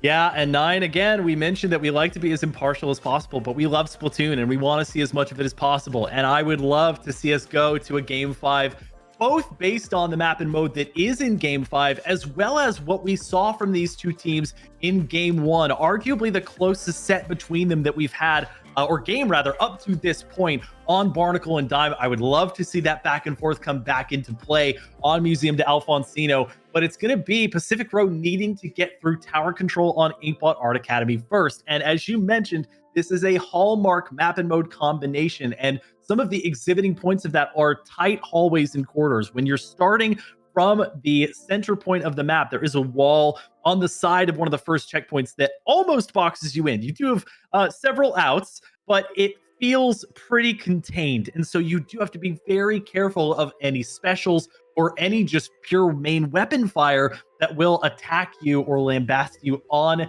that first checkpoint. From there, it seems like it may get a little bit easier because you go up, you advance onto sort of the overhanging platform that you have for checkpoint number 2. And then that third checkpoint is basically right next to the end. So if you get to checkpoint 3, you're sitting pretty, but it is getting to that point that is so difficult. So let's see if Pacific Bro has it in them here to take us to a Game 5. Will we see blasters? The name of the tower control game. The slosher is back out, and it is vendiMachi who will be bringing out that S-Blast 91 that was so strong in the earlier games. But interesting to note, Zach, they have not brought out a sloshing machine for this. I think that was a big piece of what worked so well the last time they played on tower control. We'll see if it's enough right now with the shooters being the things that support this blaster.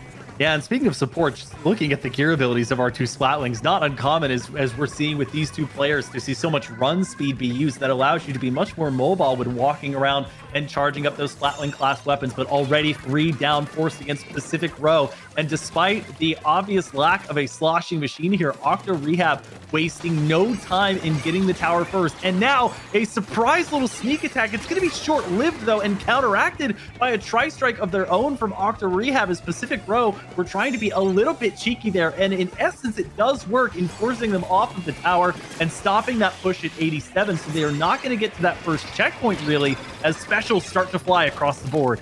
And Zach, in your wonderful description of this map mode, you talked a bit about the way that it usually goes, the anatomy of a push and how the dominoes usually fall. Once you get to this portion of the map and take your opponent's left box, you will often see them run up onto the plat area. You have to give Pacific Row credit there. Even as Octo Rehab was controlling the center of the map, they did not allow the next portion of the map to go away. It's why they were allowed to defend, and it's why they've been given the privilege of this great push. vendiMachi has taken, I think, 2 or 3 out to start this as well, force the other members back. If they clear this spot up here at the top, as it appears they have, this second checkpoint should fall very quickly as well. Yeah, the Booyah Bomb that they throw out forces them to our left, their right-hand side as they're getting a sizable lead. They're past the second checkpoint and past the 50-point mark as they get some support from that tri-strike, but they are going to be attacked by that brush. The Booyah Bomb, the dueling Booyah Bombs, in fact, I believe are going to come out. It's a 2v2 situation. A4Love trying to play that strong defense against Spradio, but they lose them in hindsight. They're not able to track them down as Spradio looks for a second there against Aline, who is tragically trying to run away as best they can, and it looks like they're able to get out with their life with the help of Vale there, so that push will at least for the moment stop at 35. But you look overall at the bar under that time card there and our weapons here, 2 out of 3 checkpoints down for Octo Rehab or against Octo Rehab that they are not going to have to worry about in the later stages of that match. It has to be stated that that's an important part of that push just as much as the points are. And on a macro level, I love the way that Pacific Row has continually left somebody up on Octo Rehab's plat area, continuing to fight and scuffle, not going for broke with every fight, but just slowing down any presence that Octo Rehab has in the center of the map. Finally, they won that fight and had a couple specials in the center of the map to give themselves a nice bit of defense. But they did a good job melting some clock off here. Need to be careful not to dive this tower too haphazardly. You know that the members of Octo Rehab are going to be there, and Kylemsguy will indeed run into that fade as our first checkpoint falls away. Yep, as you mentioned here, and it's not uncommon to see this anchor player, the Splatling, get set up on top of the tower so that they can still have an impact on things with their impeccable range. Bombs, of course, can be tricky to deal with. You saw how it landed on the side of the tower, but still painted the entire top of the tower. That's one of the reasons why they can be so deceiving, and in part, surviving that has allowed them to take this lead back from Pacific Row. They also forced the 3-down situation as they get to this third checkpoint here. And Lean helped to back off the members of Pacific Row. They're keeping things behind the tower painted, and not only that, but they have a tactical rebuff so that they can get back to this tower quickly if they need to. Kylemsguy, vendiMachi, and Spradio sitting behind the tower and to eventually back Octo Rehab off, but the damage has been done. Almost a minute left on the clock, and they're going to have to get to 17, which is within the third checkpoint, if they want to take this lead back. Oh, double Booyah Bomb thrown almost on top of each other there. Definitely some meat left on the bone for that. But it does mean that they at least got their box on the right side. They've certainly been able to identify, but it appears that one of them has disconnected at the worst of all possible moments. They just cleared out the tower, and it's just one in the middle of the map. Kylemsguy's going to make quick work of that. But, oh, what a horrid time for them to have, Zach. This is exactly what you want. 30 seconds left, the opponent coming off respawn. And it's going to take a miracle once again to make this happen. This would be the story to end all stories, and it looked good for a second, but a full wipeout against the 3 remaining members of Pacific Row that might have been their push outside of the DC. The DC rules not permitting them at the point at which the DC happen to replay this game as we get close to the final 10 seconds here, and Octo Rehab potentially riding this tower to a victory. Spratio desperately trying to make it to the tower to clamber atop it and force overtime, but that is going to be all she wrote after a tight back and forth match and an unfortunate DC against Pacific Row. Octo Rehab will win the set 3-1 and will advance to our final set. It is a shame that the DC happened there, but it's always a little bit more solace when the DC comes after both teams have had real opportunities to make game-winning pushes there. And credit to Octo Rehab stopping a really good look from Pacific Row, coming back and getting the lead later on in the game. 3-1 victory there. You can see why they were one of our top seeded teams. We said one of these teams had to lose a game eventually and would have to lose a set eventually. And Octo Rehab will be moving on to the finals. Very, very good stuff from this team. And again, a tip of the cap or the headband, depending on how your Inkling is decked out, to Pacific Row, who will step out in the semifinals, but a great showing from them. Yeah, if we had a third place match, I think Pacific Row would be such a tough contender to deal with. I mean, they were, of course, one of our 3 undefeated teams in pools, and the way that was going when the disconnect happened, it looked like a strong probability, or at least a good chance, that they could reclaim that lead or at least make an earnest effort at it, which would have forced us into a game 5. Definitely one of the closest matches we've seen on stream so far. I will point out that the other quarterfinal match we were originally waiting for also went to a game 4, that being between the eventual winner of that set, V-Divergent Ink Force, who we'll see next, and a Crabby Internet Alliance. That was super fun to see, but it will force Octo Rehab into the finals, and they will take on the winner of our next semi-final game. Again, best of 5 with the same map list that we just saw between Warmup Game, who was one of our 2-0 teams, and the only 1-1 team to make it through this point, which was V-Divergent Ink Force. So cannot wait to see how this team, despite dropping a game in the bracket portion. And by the way, they were in the same pool as Octo Rehab. So a potential rematch element set up there in the finals if V-Divergent Ink Force is able to dispatch of Warmup Game in our semifinals. But they have a tough competitor that they will need to get through first in Warmup Game, who went 2-0 in pool number C, not dropping a game, I believe, against either the Cookie Cats or I've never inked that much before. And this is, I guess, getting into the nerdy bracketology that us commentators like to enjoy. This is always a fun match to see because we've now clearly seen the strength of Octo Rehab. They're in the finals and they beat Pacific Row, another team who looked nearly untouchable in their pool, 3-1. So when we say that V-Divergent Ink Force lost a game in pools, well, you now see what they were up against. And there could be a breadth between Warmup Game and Octo Rehab. We simply don't know. Splatoon being such a dynamic and volatile game can create, I think, any number of exciting endings to these games and could make this appear closer than it might look if you were just looking at the wins and losses. But this should be fun, being the first time that we get to see Warmup Game compete. I'm looking back at a couple of their matches already that they've gone through, Zach. And I mean, these are some impressive numbers that the players have brought out of the case. It looks like there's some Splatana Stamper action. I can't believe we haven't seen a Splatana Stamper thus far, Zach. One of the most commonly played weapons at the highest level. Would certainly be one that would expect to see as we get into these other modes, but some other Dapple Dualies, some Splatling play. Should be very interesting to see when we see what V-Divergent Ink Force can bring to the table. Yeah, I'm taking a look at their roster as well. It looks like that was Zenith who was on the Splatana Stamper.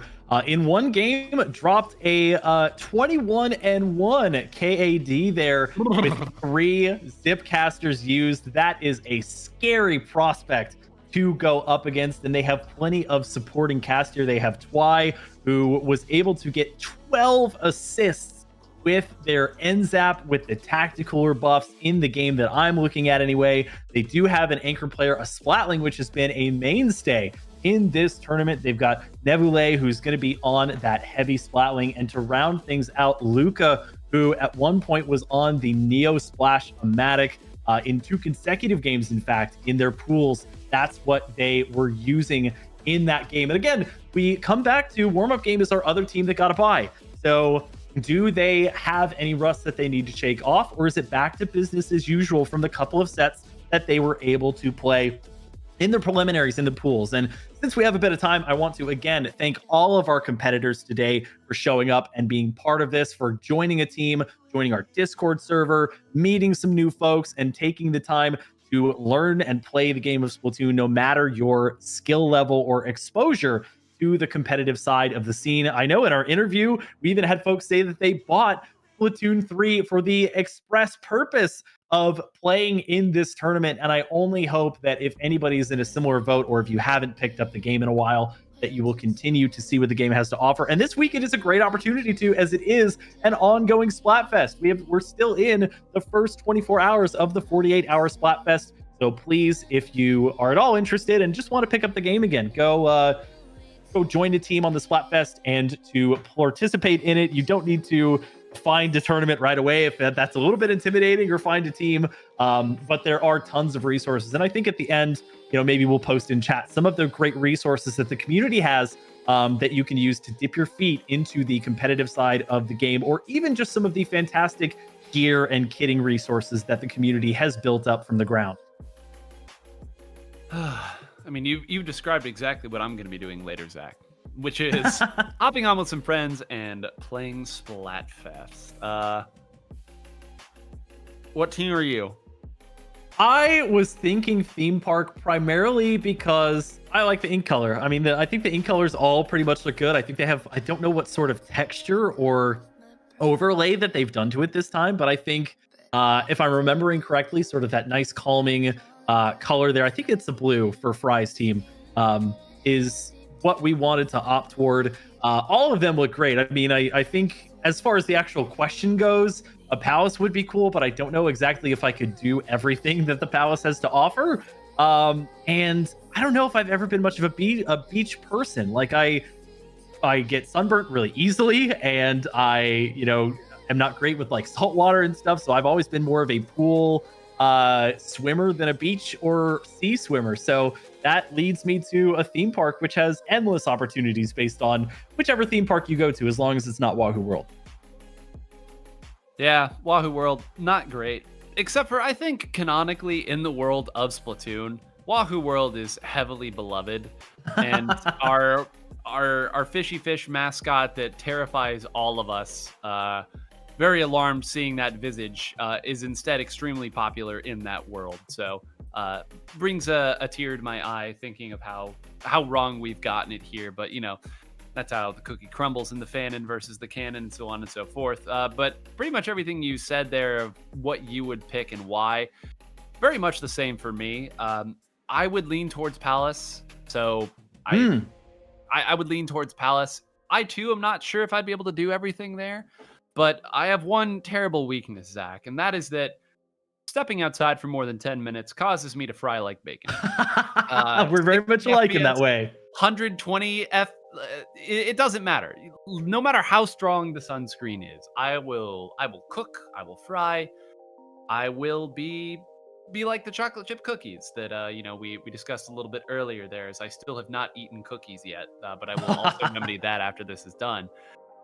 So unfortunately, both of my other options would be outdoor options. So it would simply be the palace, and maybe I'll build a big giant climbing wall inside of my palace, and that's how I'll get around it.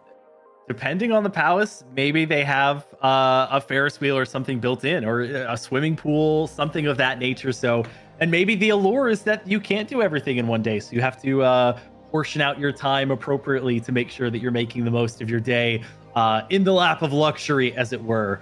But it looks like we are getting our next actual lobby set up here for our second semifinal match between Warmup Game and V-Divergent Ink Force. So as Rita mentioned in the chat, we appreciate your patience while we get it set up. Once again, why not subscribe? A great opportunity for the folks that just came in. I want to say a special shout out and welcome to the Raiders that we've had throughout this tournament. Welcome, Raiders. If you're new to the channel, this is the Cyber Angel that gives you the wings to fly, Rita Kamishiro's channel that we are just co-opting for the purposes of this tournament. So we appreciate you stopping by. As mentioned earlier in the stream, she will be streaming tomorrow morning at 7 a.m. PT for the game Until Then, which I believe will be somewhat of an ongoing series. So please go ahead and subscribe to not miss that, as it's happening within the next 24 hours. And also, Rita has meticulously placed, yet again, the Twitch, YouTube, or other social channels of all of our participants today. So I really do hope that you will go into the description, and I know it's a lot of folks, but check each of them out, especially if there was a team that you saw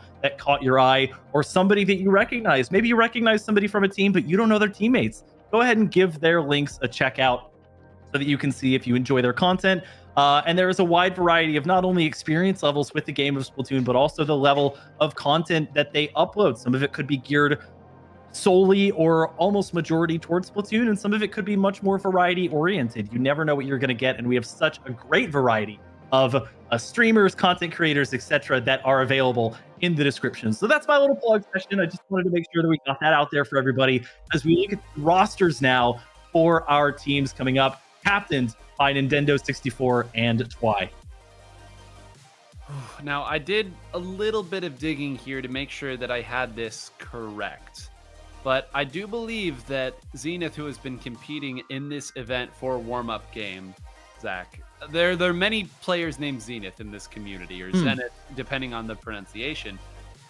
I looked, and they have one listed tournament.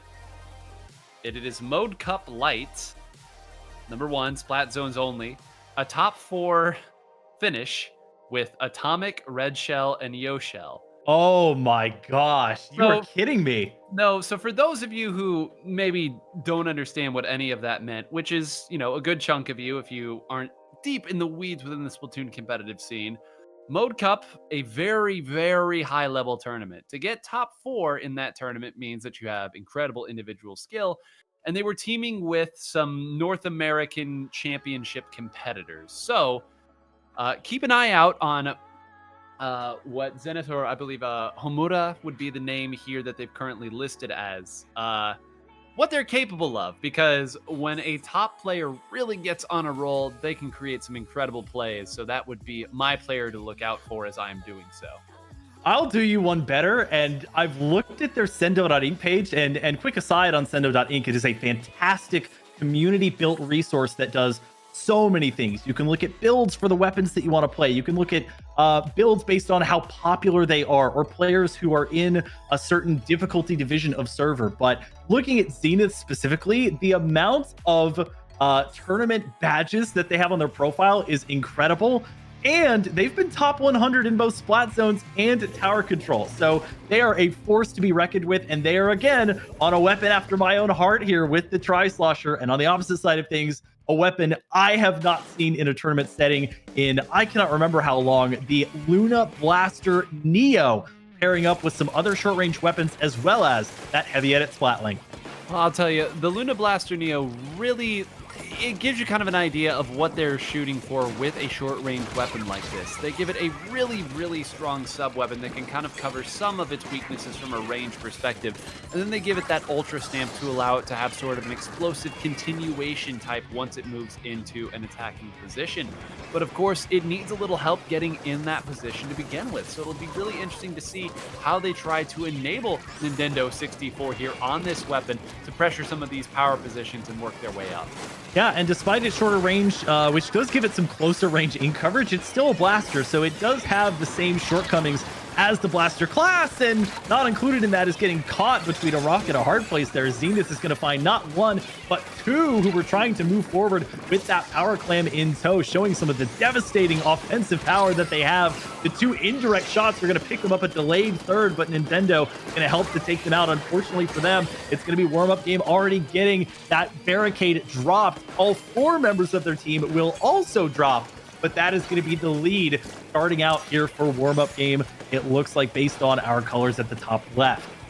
And a solid defense there by V-Divergent Ink Force. The worst feeling of all time is when you're defending and you successfully defend in Clam Blitz, but you've only taken out 1 or 2 and you've taken them out slowly. You have no idea where they're coming from. At least there they took them all out very quickly, but I'm just going to eat all of my words because this is about to make me. Was that 5 in a row at that point? At least 4 members going down there. This Tri-Slosher now in a great position to use this Inkjet to pressure this once precious defensive position. They've now warded a couple of people over to this side. Would love to find one more. But once again, Zach, they've managed to take everybody not named Zenith out very quickly there. So they've at least done a good job of defending, and no points came off of that despite the explosive opening.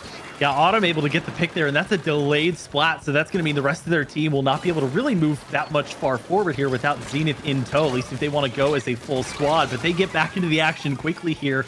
A weapon that I'm happy to see suddenly turns into me feeling a little bit ashamed of my own Tri-Slosher gameplay, but that's neither here nor there. As Bloodlouse able to have the tactical buff at their disposal. Playing the Octo Shot, it's just a different look to the Splatter Shot. Again, one of the first weapons that you get in the game, and it's a great beginner weapon if you want something with some nice offensive power. We now swap to Nintendo, who has that Ultra Stamp. Not really able to find anybody, but does create a little bit of space and get some paint on the ground, which is quickly grabbed back by Zenith here. They are wasting no time in sitting next to the spawn and popping that Inkjet to see if they can get a couple just out of the range of both Autumn and Bloodlouse, eventually pulling off a triple splat there, putting a huge dent into any momentum that V-Divergent Ink Force would have had. And it's so frustrating when you feel like you've done so much well and then one explosive opening from the other team and they take it the distance. Another one goes down here. The only 2 remaining weapons are short range, so they're probably going to opt to back up a little bit, which should allow the other members of Warmup Gang to get back to the middle of the map.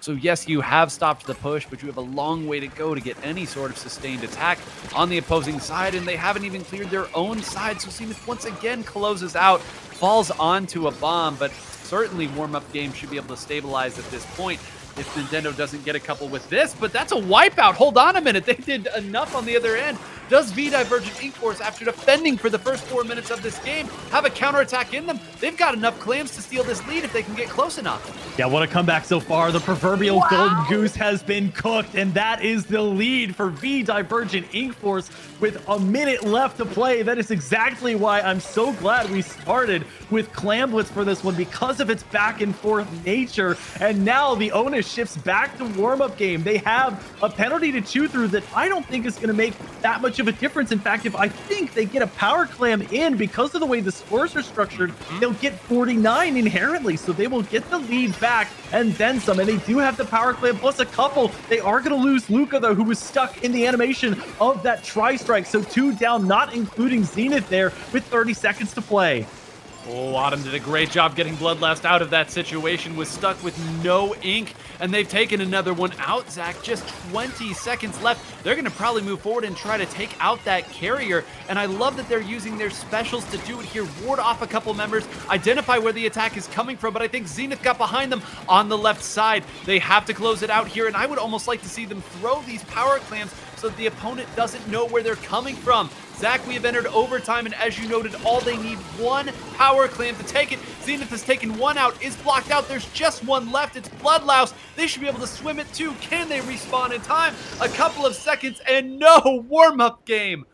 After leading for the first 4 minutes of the game, coughs up the lead, but maintains composure, and what a first game of this semifinal set. Oh my gosh, so back and forth, and as stated, just barely getting enough with the one power clam alone in order to secure victory there. It looked quite scary for a moment for warm-up game, but they locked things down, and that shows you the tenacity of their team. And the same can be said here as well for V-Divergent Ink Force. It was so nice seeing them get that lead and then almost employ a cup and ball strategy. They had 2 power clams at the ready, and as you mentioned, all they needed to do is just advance a little bit forward, which is of course easier said than done when facing a formidable foe. It is a map 2 that we've talked about where you don't have a lot of areas to hide, and if you're holding on to the power clam, as we mentioned, you are spotted out, so you can't hide if you're holding on to one. It is impossible for you not to be spotted out while holding it. So just a couple of takeaways there for V-Divergent Ink Force, who made that game 1 super close heading into overtime.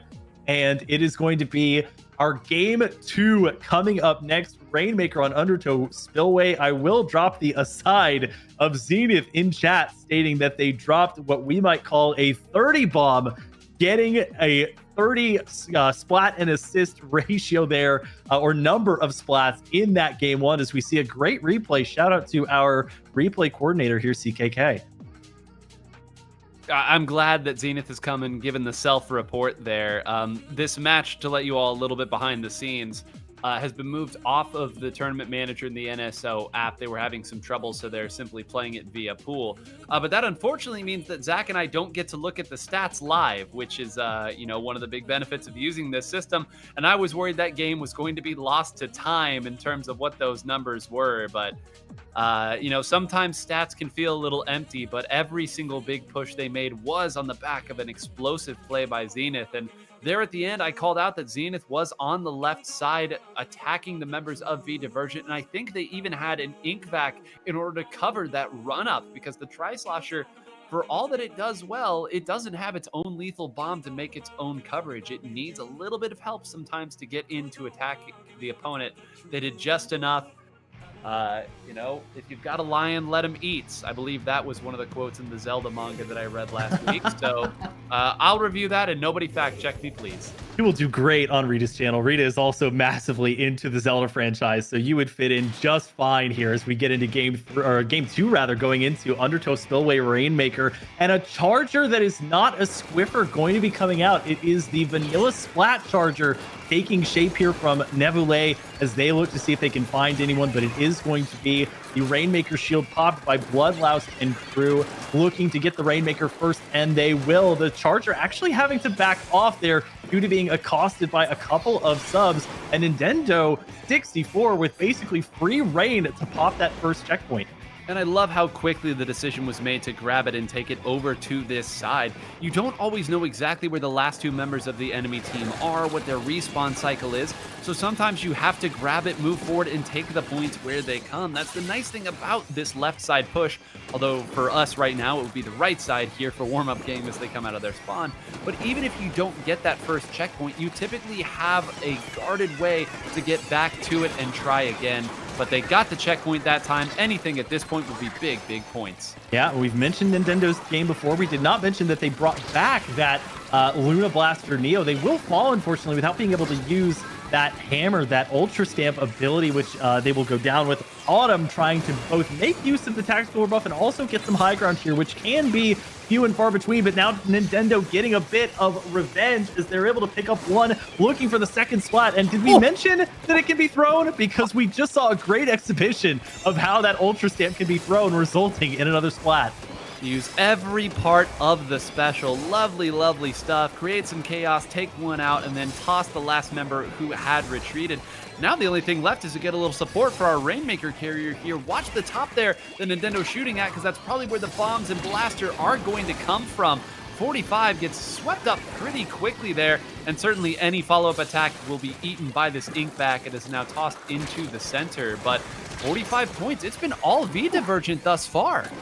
One of the most satisfying sounds in all of Splatoon is a charger or blaster or other similar weapon getting that satisfying direct hit sound that we just saw there for the charger. That typically means a one-hit splat that Nubile is banking on, as we see them actually also take down Nintendo 64 in the left-hand side of your screen, and the map control is looking pretty much in favor of warm-up game. Is why you're looking to move forward and maybe make use of this left-hand side checkpoint. If I had to guess, that is the more commonly used one on this map, but maybe their eyes again bigger than their stomach, as they had a couple members on their team already down. They are on a timer already. If you did not know, when you pick up the Rainmaker, you get put on a 60-second timer before you ink-splode. So you are taken down and lose control of that Rainmaker. It goes back into its shielded form. So definitely something to watch out for. But as we approach the 2-minute mark here, V-Divergent Ink Force looking strong with that 45-point lead. Yeah, great job, and you can kind of see what the game plan for them is. It's sort of control the pace with these long-range specials, tactical or up, and have Nintendo drive through, maybe take one out with the main weapon, and then follow up with that continuation that we talked about earlier. from that Ultra Stamp, and it appears to be a formula that's doing a pretty good job for them. At the very least, it's replicable, and that's one of the most important things for your game plan in such a fast-paced and reactionary game like Splatoon. You won't always be able to get exactly what you want, but if you can get close to it multiple times, it'll usually end up okay. They have to be careful, though. Once again, Zenith is going to be using that great ink vac to move forward there. Is Tacticoolered up, is beneath their spawn, Zach. There's not a whole lot of points for them to take if they want this lead. They're going to try to cover it again with a special. A few more, and they do take it. Filthy, just filthy blaster gameplay there as they get all the way to 16. Last time we saw this map, we talked about getting past that uninkable bridge is going to be a turning point for that team, and Warmup Game is taking that to heart in the final minute of play here. And there's still some remaining members, at least until then. Zenith was hanging about, even elected to use their big bubbler, and I mentioned that there is a beacon that they could potentially jump to there if it remains up, so don't be surprised if somebody jumps over to that point, but it looks like nobody's taking that option quite yet. Nintendo trying to use that Ultra Stamp, but they're being beset upon by the ink vac, which is going to come out. One member already taken down, make that the full team of V-Divergent Ink Force falling here as Warmup Game has plenty of time themselves to extend upon their lead or even get a knockout. And even if they don't get any more, it's a great shot there by Neville. Even if they don't get any more points, Zach, if they stop the Rainmaker right here, that is going to be maybe the longest run in order to steal that lead back. They're going to continue to fight for it, but Zach, they might be able to just melt the entirety of the clock right now if they don't move forward. Although, you know, Splatoon players, they always want more. 1 point left. There's still time, potentially. V-Divergent Ink Force will pop it. Somebody has to pick it up. And oh my gosh, was that close. They needed to grab it before overtime started. And Bloodlouse is going to be the sacrificial lamb. But watch out. Zenith is behind them. And Zenith gets the pick. They're not even going to give them a chance to come back to mid. It's just going to be Zenith remaining in their backline, doing what they've done best this entire tournament, which is slaying out and not leaving anything to chance. V-Divergent Ink Force putting up a great opening, I would say, half on Undertow's Spillway and have some things to build on, but Warmup Game taking it all the way to 1. And speaking of 1, they're 1 game win away from being our second team to make it to the finals. You always hate to put it all on one player because the whole premise of Splatoon is that the Inklings are these very, very hyper fast, hyper strong, hyper capable glass cannons. But when a strong player gets on a roll, you can see how difficult it is to stop and how hard it can be to control it. If you let Zenith get behind you with any of these weapons, proving over and over and over again, whether it's the max range on the Tri-Slosher or hitting direct after direct, it can be very difficult to pin down a player of this skill and confidence. Once it gets built up, once everyone else feels like they can trust you to make the big plays, it really raises the floor for everybody. So we'll see here what the plan is to try to slow down Zenith, but Mako Mart on Splat Zones, I would say, plays exactly, Zach, into the weapons that Zenith has brought to this. Yeah, and I think getting a chance to view this map and mode in our last semifinal gave us a little precursor into what we can expect. There was a lot of back and forth on the zone, which is typical, but it's a small enough one zone map that you're able to have an impact from a little bit further away. And we saw some opportunities where those shorter range weapons were just on the other side of the pillow or cushion from each other, just exchanging as much ink as they possibly could to try and keep things painted. So you're never safe until you finally see that you've captured that zone. There's always somebody who could be sharking around, and Zenith has been doing that with the weapons that they've brought. You look at the Tri-Slosher and the blaster that they've been using, and those are weapons that don't mind sort of sitting on one of the walls, waiting and sharking, as we call it in the community, in ink, waiting for a member of the enemy team to come by so that they can take them down without that person having much time to react. If they go for the Tri-Slosher again, you get a little bit more better painting for the zone itself. So that gives you that same offense and similar range to, pardon me, increase your ability to actually paint on the zone itself. But interested to see not just what they, but the rest of their team take. Does Novale come back and bring us another Charger class weapon? Do they go with a Splatling or another Anchor style weapon that can hang back on that sniper platform if they need to, or get up on top of the box, have a good overview of things, and start to paint the zone? And more importantly for V-Divergent Ink Force, how do they come back? How do they rebound from this where their back is against the wall? They need to win 3 in a row. It all starts on splat zones, which I believe you've called the great equalizer before, to see what they can actually change about their composition and even where they position themselves to change the outcome of this set as it currently looks. Yeah, and man, I'd forgotten that term myself, the great equalizer. And it's, oh man, we've done this a long time, haven't we? But a great equalizer in the sense that most every game plan that you want to bring to the table can be at least somewhat applicable here. So if there was ever a time to dedicate a comp to trying to deal with what Zenith has, this would certainly be the time to do it. I love that they have gone over Autumn to this heavy edit splatling. I think it's a perfect weapon for this map. And believe it or not, the Bloblobber can actually play at some of these angles and force people off of these boxes, which is right where Zenith has opted to go. It's still going to be dangerous if Zenith gets a head full of steam and maybe even a Tacticooler, but you'd love for it to not reach that point.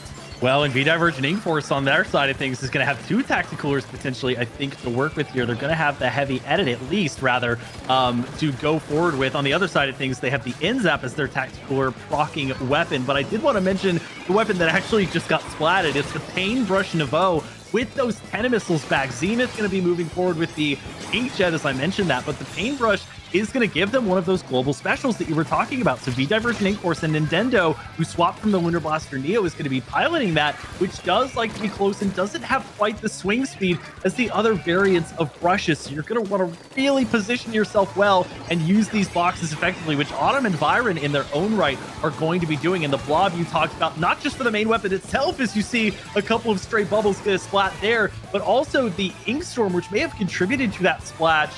Or that splat rather, gives you that passive inking ability wherever it goes, which is super helpful against a strong team like Warmup Game. Well, and it also does a good job as we see another unfortunate fall onto the bomb there. That suction bomb so deceptive, especially if you run around the corner and can't really react to it. But you see right now that they've done a really, really good job, they being Warmup Gang here, of again taking the opponent's sides of the map where they try to come back in. The boxes, as we call them, on the right side. If the opponent can't come in there, their only option is to sit back and build their specials. Now, they've actually done a really good job of doing it, but notably, they did not take the zone. This Inkvac is going to ensure that that remains the case. They're going to fire it down there, and hold on, maybe they will take the zone. It's been pandemonium everywhere except for where we got to see. And another one does go down. V-Divergent Ink Force does find something off of that, making the best of an awkward spot. Great work there, and Zach, they have not given up just yet. They do not feel outmatched in any sense. Look, it took everything in the kitchen sink, but sometimes that's all you need for a mental reset as well, as Zenith is going to try and get some more picks there with the Inkjet. Nintendo not going to be able to survive. They're looking for one more. They are going to find that Byron and Bloodluster grouped up. They will get the former of those two and help to force a 3-down situation. V-Divergent Ink Force did not have that large of a penalty to get through, so they make solid progress, but no lead to be had, and we're now past the halfway mark of this game. Nintendo seeing the one sharking over there, so that's an important pick, but they lose one in the process, and it's their heavy edit, so they're not going to have the tactical buff that they might need in order to progress. They are, however, going to give a bit more of a penalty back over to Warmup Game. That's going to be a nice splat in the form of effectively a trade there, as Zenith is going to kind of clean things up. That's another hallmark of the Tri-Slosher as an aggressive weapon type, but a lot of back and forth here, and I love seeing that from a V-Divergent Ink Force that needs any momentum they can get, as Zenith just continues to clean up. It's ludicrous here. Zenith kind of just rotated around the entire map and got basically 6 in a row. Now is once again rotated over, is sitting underneath that drop, once again takes out Autumn, almost took out Bloodlouse, and now is going over to assist on this other side there. They've called out where this attack is coming from. It worked last time. It won't work twice in a row. They're throwing specials on the zone, Zach. If this one doesn't flip it over, I don't know if they're going to have enough people to follow up on it there. One shooter is down, a second shooter is down, and they do just enough there. You can see not a lot of their members are still in the zone right now. It's just the two of them, but they have enough range that they'll be able to force out. Nintendo gets 3. It's just Zenith there on that side. They know where Zenith is at. Probably going to have to rotate around here, but all 3 of them got stuck together and grouped up. The Paintbrush cleaned it up. But Autumn went down there to Zenith. Remember that, folks. That could be big. That's their back line, their stability, and their tacticooler provider. But look, Zach, just a few more points. Yeah, those picks were pivotal, and Zenith, you thought, could be the raid boss there, but it doesn't look like they get in range in order to get the zone or get any picks back. They do get the zone, however, and they give a pretty large penalty over to V-Divergent Ink Force, which should at least buy them one more team fight, and it's going to be Zenith trading out with Autumn there, who is going to now take us back to mid as Nintendo will fall as well. Now a couple members of Warmup game trying to lock things down. They are going to have to expend the Tri-Strike, and it will be worth it to get the zone back. 20 seconds left to go, and V-Divergent Ink Force has to regroup and stay alive to build up some specials here because they have a sizable amount of penalty to chew through, and they don't even have the zone yet. No, and Zenith actually went down in mid jetpack that time. Autumn actually ended up winning that fight. It's just going to be Zenith who has to dive the zone here and close it out. Will they opt to do that, or will they reposition? It appears that they've tried to reposition. There's specials to fight through there. Keep an eye on there. It's going to be a trade out. Zenith and Nintendo both gone, and another one went down. Just a little bit more turfing on the map. Can they get around this triple ink strike? Nope. Slow down there. 2-1, and they will steal it. V-Divergent Ink Force in the great equalizer takes hit after hit from Zenith and Co. in warm-up game, but it will not be the dirty 30 this time, Zach. We are headed to a game 4. A gigantic turnaround there from V-Divergent Ink Force, who finds a way on the back, you mentioned, of Nintendo's triple splat there to make it happen. Autumn being the backbone, sitting behind that zone, painting as desperately as they could alongside their Octo shot in order to try and find ways to keep the zone painted. They were also able to use the pillow, that cushion in the middle of the zone, to not get sniped out by that splat charger. That's one thing that could have really derailed things for the members there of our team, V-Divergent Ink Force. If they had gotten picked from that long of a range, the Tri-Strike that was used in overtime could have been too much in order to come back from. So that will send us to a game 4. As we saw in our last semifinal set, it will be once again Tower Control, Inkblot Art Academy.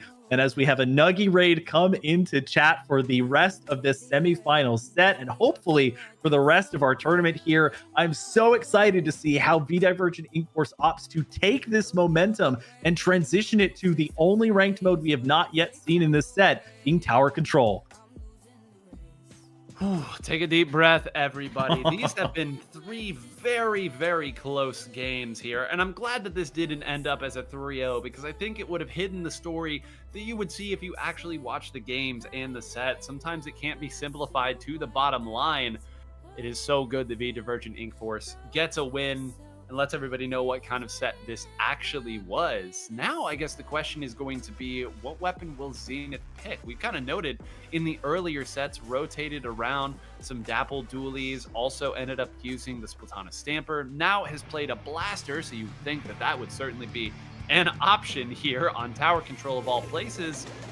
We won't have to wait any longer. It's actually going to be an Ink Brush. Okay, none of the above. If you all chose that, answer D, you were correct.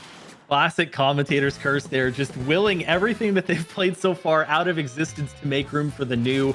All 4 members, I will say, I believe using last-ditch effort there. It's a gear ability that gets stronger at a certain point that the objective has passed that goes on your head there. Zenith going to be on this Order Brush replica. We mentioned earlier that that is going to have the same kit as the regular Octo Brush, that Suction Bomb and Zit Caster, so they are going to be maneuvering around the map. But Nintendo, who was on a brush themselves last time, has gone back to the Neo Luna there, the Luna Blaster Neo, and is able to get a splat in lieu, or en route, I should say, to V-Divergent getting this tower first and making it to checkpoint 1.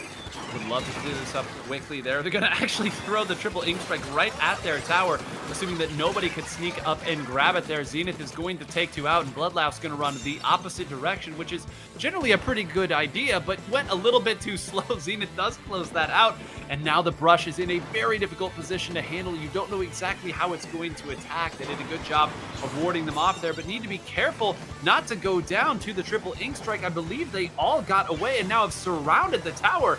And this is a really, really good defense, Zach. They threw everything at that push and weren't really able to get anything off of it. Secretly, this is what I was hoping to see. I did not want this tower to really leave the middle portion of this map for a good while. And now with Zenith getting a pick there, not quite being able to make use of their Zipcaster to get the player on the tower. However, they will get a teammate to sort of pick that slack up for them and get a couple of splats onto V-Divergent Ink Force. We have seen a very back and forth match, which is exactly what I expected from these two teams after that close Game 3. Autumn is going to throw the Tactical in a position that will hopefully be accessible for their team, but they have to move forward in order to take down the Inkback, which is a solid move. Autumn with barely enough real estate gets 3, almost gets 4. I think that just their presence helped to get the last one there. A massive triple down there in order to retake the tower, and this is looking like, despite Warmup Game getting the lead, V-Divergent with a strong way to push forward, and just as I say that, Warmup Game comes right back with a 1-2 punch by Zenith. Yeah, I got a little bit too happy about the way that that ended there. When you take 3, maybe even 4 members down, of course, your first instinct is then to fire at anything that moves and try to get the momentum going. They did not account for the brush sitting right underneath their tower. Really put a stop to that push before it could ever get started. But that again should show the quality of the players. They've done a really good job keeping the pace thus far. But now a tactical Octo Brush that is even zipcastering here. Let's throw the whole kit at you. Could make things very difficult for them. Takes down Nintendo. Now behind them once again. It's chaos on their plat right now. And Warmup Game is going to reap the benefits. Yeah, Zenith versus Nintendo has kind of been the underlying 1v1 matchup as we see them come at each other again, and Nintendo this time not seeing where they were hiding in the ink, but they're trading around back and forth. Actually comes out in favor of V-Divergent Ink Force as they were having their little one-on-one there. While Warmup Game not able to sustain themselves and go a couple more members down. So we're going to see V-Divergent Ink Force come back. They opt to use this Tri-Strike and the Big Bubbler early. So they really want to hedge both of these specials to make it to that second checkpoint if possible, but maybe using too much too early there as the Charger from Warmup Game able to help take that Big Bubbler down. Thankfully for them, Nintendo getting on the tower, but they're not going to have enough time as Twy, I think, locks it down, helping to not only take down one there on the tower, but to stop that Ultra Stamp from fully being utilized. And I want to again point out, neither of these teams have cleared that second checkpoint yet, so this is an extremely close game. One wipeout in that situation would have closed it. This is what I was joking about earlier when I said that the poor spectators can't keep up with this. We're moving left and right. Everyone is going down. Zenith at the top of the screen trying to find some stability has been called out. And look at that, Zach. All 4 of their members firing in that direction, which means that nobody is looking at plat. It should mean that Warmup Game can at least get back into the center of the map and start defending. Nintendo coming right through, banking on that as well, but it has been a bloodbath, or an ink bath, I suppose, this last 45 seconds. Yeah, we're Sports Guys 9, and I think V-Divergent Ink Force has finally learned that multi-man coverage against Zenith is what is going to be needed here. As we get into the final 30 seconds, the points are such to where it's anybody's game. The Tri-Strike going to come out for Warmup Game in mid, and it's going to be a couple members of V-Divergent falling as Bloodloust has to try and fish or cut bait here behind where this tower is, trying not to get sniped as well by Novale, who gets on top of the tower and is going to use their ink back. Bloodloust will fall. Luca trying to see if they can find a way to get atop the tower with 10 seconds left to go. If they're standing atop the tower at 0 seconds, they will win the game and not have overtime. Byron's not going to be able to get them off the tower either. They have one more member, Bloodloust. Can they get them? And they will sustain, which means we will see overtime in this one as a flurry of bombs go whizzing by. Yeah, Flurry may be underselling it here. Poor Bloodloust could not get around 10 suction bombs, as none of us could. Oh, we can finally exhale in 4 close games, folks. A great set, a 3-1 victory, and a well-earned victory for Warmup Game. You can see them fanning themselves off right there. Yeah, I would too. After a hot set like that, they will move on to the finals. And for V-Divergent Ink Force, what a show they put on. Resilient in the face of adversity. A come-behind victory in game number 3, and almost a come-behind victory in game number 1 as well. But they will bow out here in our single elimination bracket as Warmup Game will move on to fight against Octo Rehab in the finals of the inaugural V3S. Yeah, it could be argued that V-Divergent Ink Force had one of the toughest routes in this tournament that we saw so far, getting put into the pool with one of our finalists, Octo Rehab, that being their only loss leading into our bracket portion, and then having a quarterfinal set that I believe was 3-1 against Crabby Internet Alliance, coming away the victors there. And this one taking a game off of warm-up game and coming very close to taking multiple others off of them en route to trying to take this one the distance. So they put up such a strong fight and did not see any sort of semblance of many sweeps or many easy games for themselves or others. It really was a battle uphill. And I want to mention again, as we see a replay of that beautiful triple that Autumn was able to procure, that if there was a third place match, it would definitely be a highlight reel one between V-Divergent Ink Force and Pacific Row, who both showed flashes of brilliance in their respective semifinal games. So props to those teams for making it as far as they did. They tie for third in the inaugural V3S Virtual Summer Splatoon Showdown here. But that 9 lends us to our finale warm-up game, taking on Octo Rehab, teams that have handily, for the most part, dispatched the members that they've gone up against of the respective teams they've faced. And it all comes to a head here between these two teams in this best of 5. This should be a great showing. Both teams, kind of as you noted there, having similar paths to get here. Both of them, again, winning their way through their pools, getting the bye, and then winning 3-1 over some upstart opponents. So maybe not down to the final number, but the exact same number of wins and losses to get here. And I mean, that just leaves us with this final match to talk through. I'm so pumped for it. And this will be really interesting because in those last games, it felt like we were talking a lot about all the members of Octo Rehab in their set against Pacific Row. Everybody kind of had their moments. And I mean, if you all don't know the game plan at this point from warm-up game, I don't know how we can boil it down anymore for you. Zenith has moments where the game gets broken open, gets behind the attackers, and everybody else watching in the chat are probably a little confused as to why I keep harping on this same point, but it does contribute to how volatile these games can be. If you're reacting right and your shots are hitting, a bad decision can suddenly become a good decision. And the nature of how these two teams have gotten here, I think, are a lot of these scuffled moments. Zach, you said it at the top of the stream, and I'll kind of build upon it.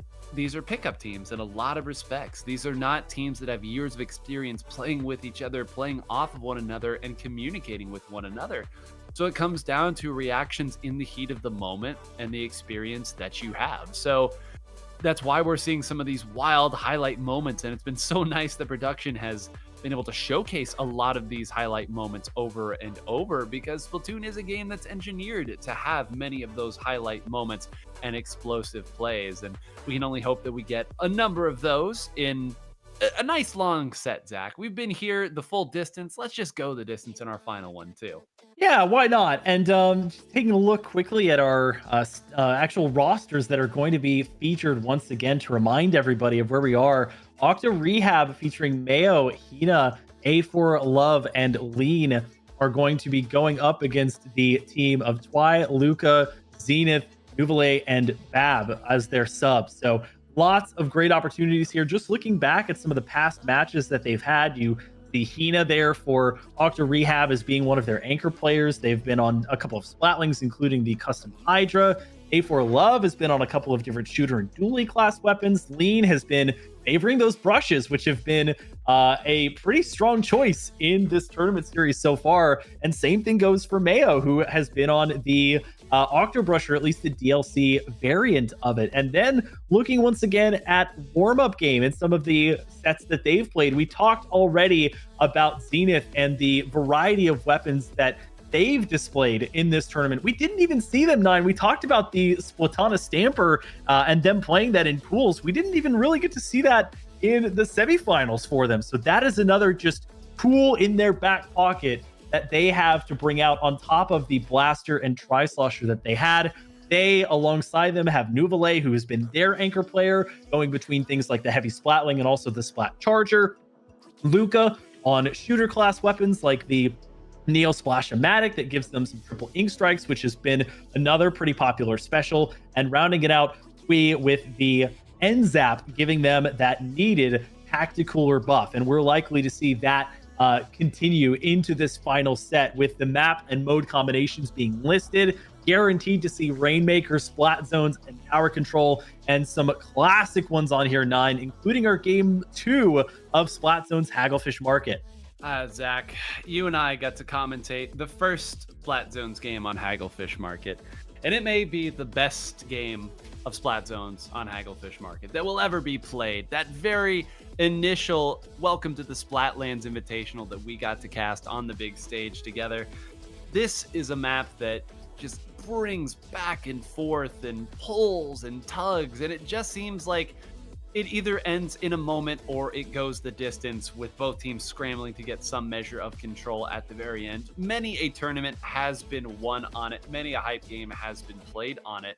But I'm actually going to zag a little bit here to your zig, which is Scorch Gorge Rainmaker. I have seen so much over the past few months here, and I am a little surprised to see it. I know initially it was a map that people kind of liked the idea of, where you have a very narrow way to get to that first checkpoint on the right side, and then you move into a nice open area where it's free to attack, and then once again compress into a hallway. But it's another map where, kind of that point of no return discussion that we were having earlier, if you can get a decent way up that ramp, you're almost guaranteed a victory, but it takes a mammoth of an effort to get to that stage. So this, I think, will be a great way to show if Octo Rehab can keep pace with Zenith, because Scorch Gorge is a map where you know the one way the enemy is going to be pushing for. That oftentimes can be a very nice tool to use if there's an explosive player on the other team. Yeah, Scorch Gorge, it just loves to be paired with a mode that is more hectic in nature. That's why most often we see it with either Rainmaker or Clam Blitz as opposed to something like Tower Control or Splat Zones. It just is, getting above, through mid and up the ramp into either the area where the Rainmaker pedestal is going to be, in this case, or the actual barrier and depositing basket point for Clam Blitz. It is such a fun map to watch because you do have that element of needing to come back from spawn and having a ways to go to actually get there if you're not able to jump to somebody. And then looking at Hagglefish, again, we've talked about Splat Zones as the great equalizer. You could say the same about Hagglefish as a map being the great equalizer, with it having a lot of actual symmetry and areas and abilities for different types of weapons to excel. You've got that uninkable tent or tarp where you're able to set up as a longer range weapon. You've got boxes you can hide behind. We've talked about shooting ink over those different boxes or walls, and for that, sloshers or other weapons that have that sort of range are able to do so. We've seen a ton of Zipcaster actually amongst our brush users, and this gives you plenty of room to zipcast around and make your way to the backline. So I cannot wait to see after our game 1 what pumps get brought into Hagglefish, and then we'll be guaranteed to see Sturgeon Shipyard 2 for Tower Control, where blasters, of course, have been used and have been relatively dominant with things like the Blaster and S-Blast coming up. But before all that, we got to do our first map and mode combination. It's the finals of V3S 2024 between Warmup Game and Octo Rehab, and let's see what these teams have brought to the table.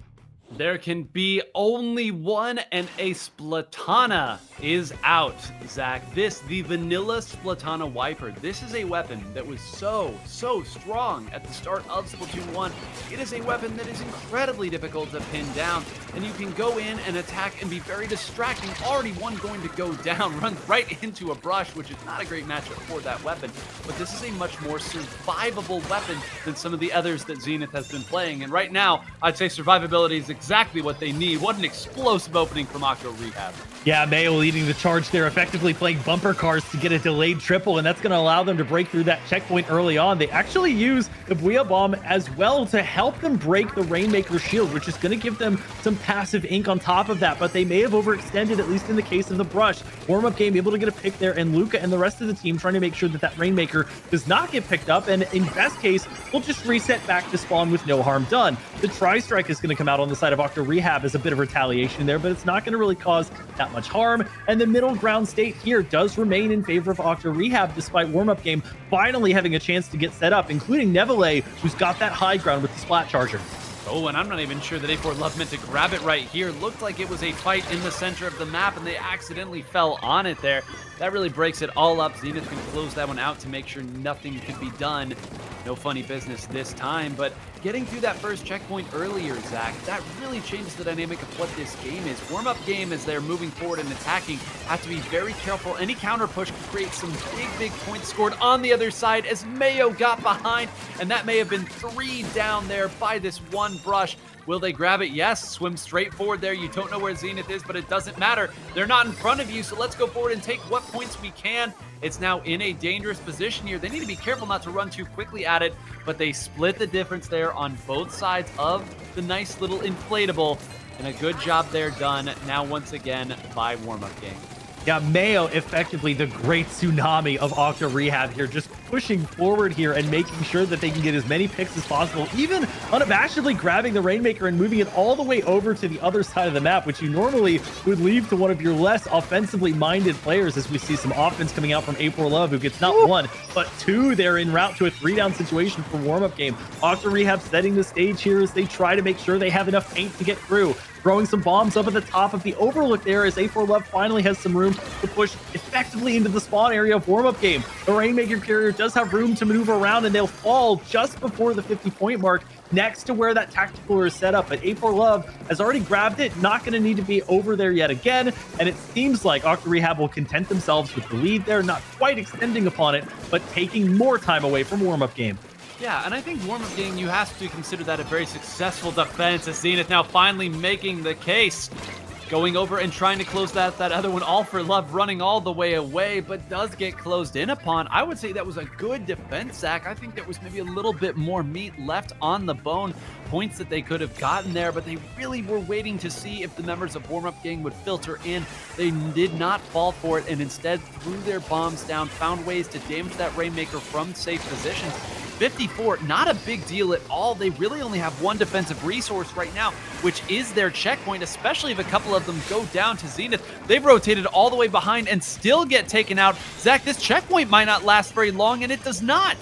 This is where you worry about a snowball effect coming into play. Zenith is going to back off and make sure that they can stay alive, at least for the moment, but it's once again the tsunami that is Mayo. They will fall after that, but they get the important pick there against an important member of the pushing Warmup Game, who finally was able to get some map control and momentum there in mid, which is crucial for establishing a way to get through with that Rainmaker. However, it's not going to translate quite yet to the scoreboard, but just look at the overhead here as Octo Rehab finally has a chance to try and come back. Hina desperately trying to jump back to spawn, and they will on that Hydra, and look at how far back Zenith is. A4 Love in a world of hurt there, as they have effectively no room to maneuver around in, and it's going to be the anchor player Neville who picks up the Rainmaker next and tries to get that lead. They do have the map control to do it. They get the lead there. The Booyah Bomb's not going to be enough, and I think just the edge of them alongside the defense of Octo Rehab will finally take that Rainmaker down. But you have to worry that even going down 2 members, Warmup Game could try to stall this one out even further. Yeah, you can see immediately Zenith jump back into the middle of the map, reposition. They do not know that the Splatana Stamper is waiting right beneath them for the drop. Zenith waiting, hunting, didn't even have to. The other members of the team did it, so why not just keep waiting and take out the members as they run through? That's lean down. It's 3 down. Toss it at the Rainmaker shield. All for Love, not going to be able to outpaint those others. Wait ahead, pad the KD, why not? And game 1 goes to Warmup Gang, and Zach, Octo Rehab, they did it right for so long. There was just one moment that they lost track of their doorstep, trying to fight around, and Zenith, sensing the moment, moved onto that side, and that Splatana Wiper so difficult to contend with in an open, flat, one-on-one fight. The tale of 2 halves. It really is. I mean, Octo Rehab did a fantastic job in the early game, in the first half of that one, setting up. We had such great Octo Brush play coming out on the side of Octo Rehab, mainly Mayo, just carving a path through sheer will against Warmup Game and allowing them to get the early lead that stood for so long until Warmup Game finally got their bearings under them and were very measured about the way that they played. Of course, on the back of Zenith pushing forward and getting some offense created and therefore some map control and some space created for you, they were able to get back into mid, not rush things too quickly. They were very measured before setting up that first Rainmaker push where they snowballed things more and more, trying to get as far down into that ramp of the spawn area of our team here, Octo Rehab, as they possibly could. So lots of great displays of prowess from multiple members of both our teams here, and hopefully a sign of things to come here of how back and forth this set could be. And it will lead itself to Splat Zone's Hagglefish Market. You take a lot of the hectic, fast-paced play that's present on Scorch Gorge, and you have to take a step back and say, for Hagglefish Market, you know, the areas to maneuver around are limited in terms of you have your 2 alleyways, one on the left, one on the right. You've, of course, got just the middle of the map where the zone is going to be, and you're essentially staring each other down from either side of the zone unless you are in a position or can create a position to track them down through the zone or by flanking around them. So it's really going to come down to whether these teams have the wherewithal to create those scenarios that one team is going to emerge victorious here in our game 2. And one of the really fun parts about this map, and we've seen it in a number of different variations, is because teams play it so much, there's really natural pivot points. And pivot points in Splat Zones are these moments where you have to gain control and build an advantage for yourself at some part of the map. As Zach noted, you've got alleyways on the left and right side, but you've also got the natural spots on top of your own tent, and then on the left side by your own grating that you can see maybe a crab tank go down, a big bubbler, or some sort of weapon that allows everybody to move into that space. So whenever you have a map that has naturally built-in areas for teams to start coming back in, it changes the dynamic of when you use your specials, how you save, how you move forward and attack. And it's one of the reasons why this map mode has treated us to so many interesting games. You want to empower the teams that can move forward and attack, but you also need to give the defending team or whoever is trying to come back in a real fighting chance. I expect we'll see a whole lot of both in this game. Nine, there's a phrase that you've used a couple times now, leaving some meat on that bone, and talking about special layering and not using your specials at the same time or for the same purpose. That really comes into effect here and will be something that these teams need to keep in mind as we're seeing some definite compositional changes. On one side of things, you've got Zenith swapping over to the Sloshing Machine Neo. We saw them on the vanilla variant, or saw that weapon earlier, and now we're going to see the Inkzuka coming out from that weapon. And on the opposite side of things, one of our first viewings of the 52 Gal, one of the most devastating 2-hit shooter weapons in the entirety of Splatoon. And I'm going to hone in on one of the weapons, the one that we're spectating right now. You knew I had to talk about a sloshing machine every time that it came up, Zach. But I talked earlier as Zenith hits a dick shot. That was disgusting. But ways that you can deal with pivot points there and how you get around it. Well, if the opponent is going to go up to their side of the map, you know that you have a great way with that Trizuka to close people out. The members of the team now, I think, are starting to gel in a big way. People are finding ways to help out Zenith as they move forward. But any type of long-range special going to make it that much more difficult. And Zach, this is in danger of getting away from them in a hurry. Lean needs to be very careful not to go down as the forward-facing member. Does get everybody to shoot that way, but where's the follow-up? It does come in time. Nobody taken down, Zach, but they did get the zone and will give themselves a new lease on life.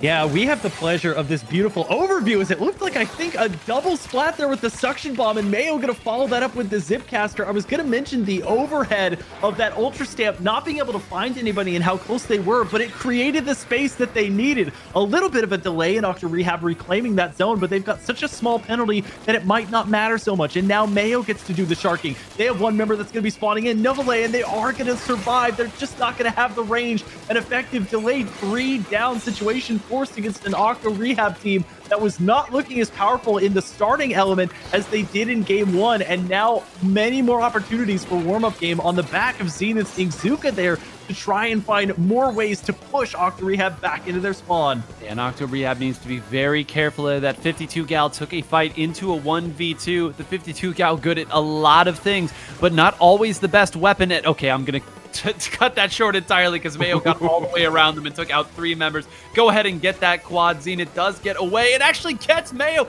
and they did not take the zone in all of that scuffle there. There was not enough follow-up, and finally Lean gives me a chance to breathe there, because if that opportunity slipped away and warm-up game was able to get all those points back for essentially free, that was going to be a rough turn of events.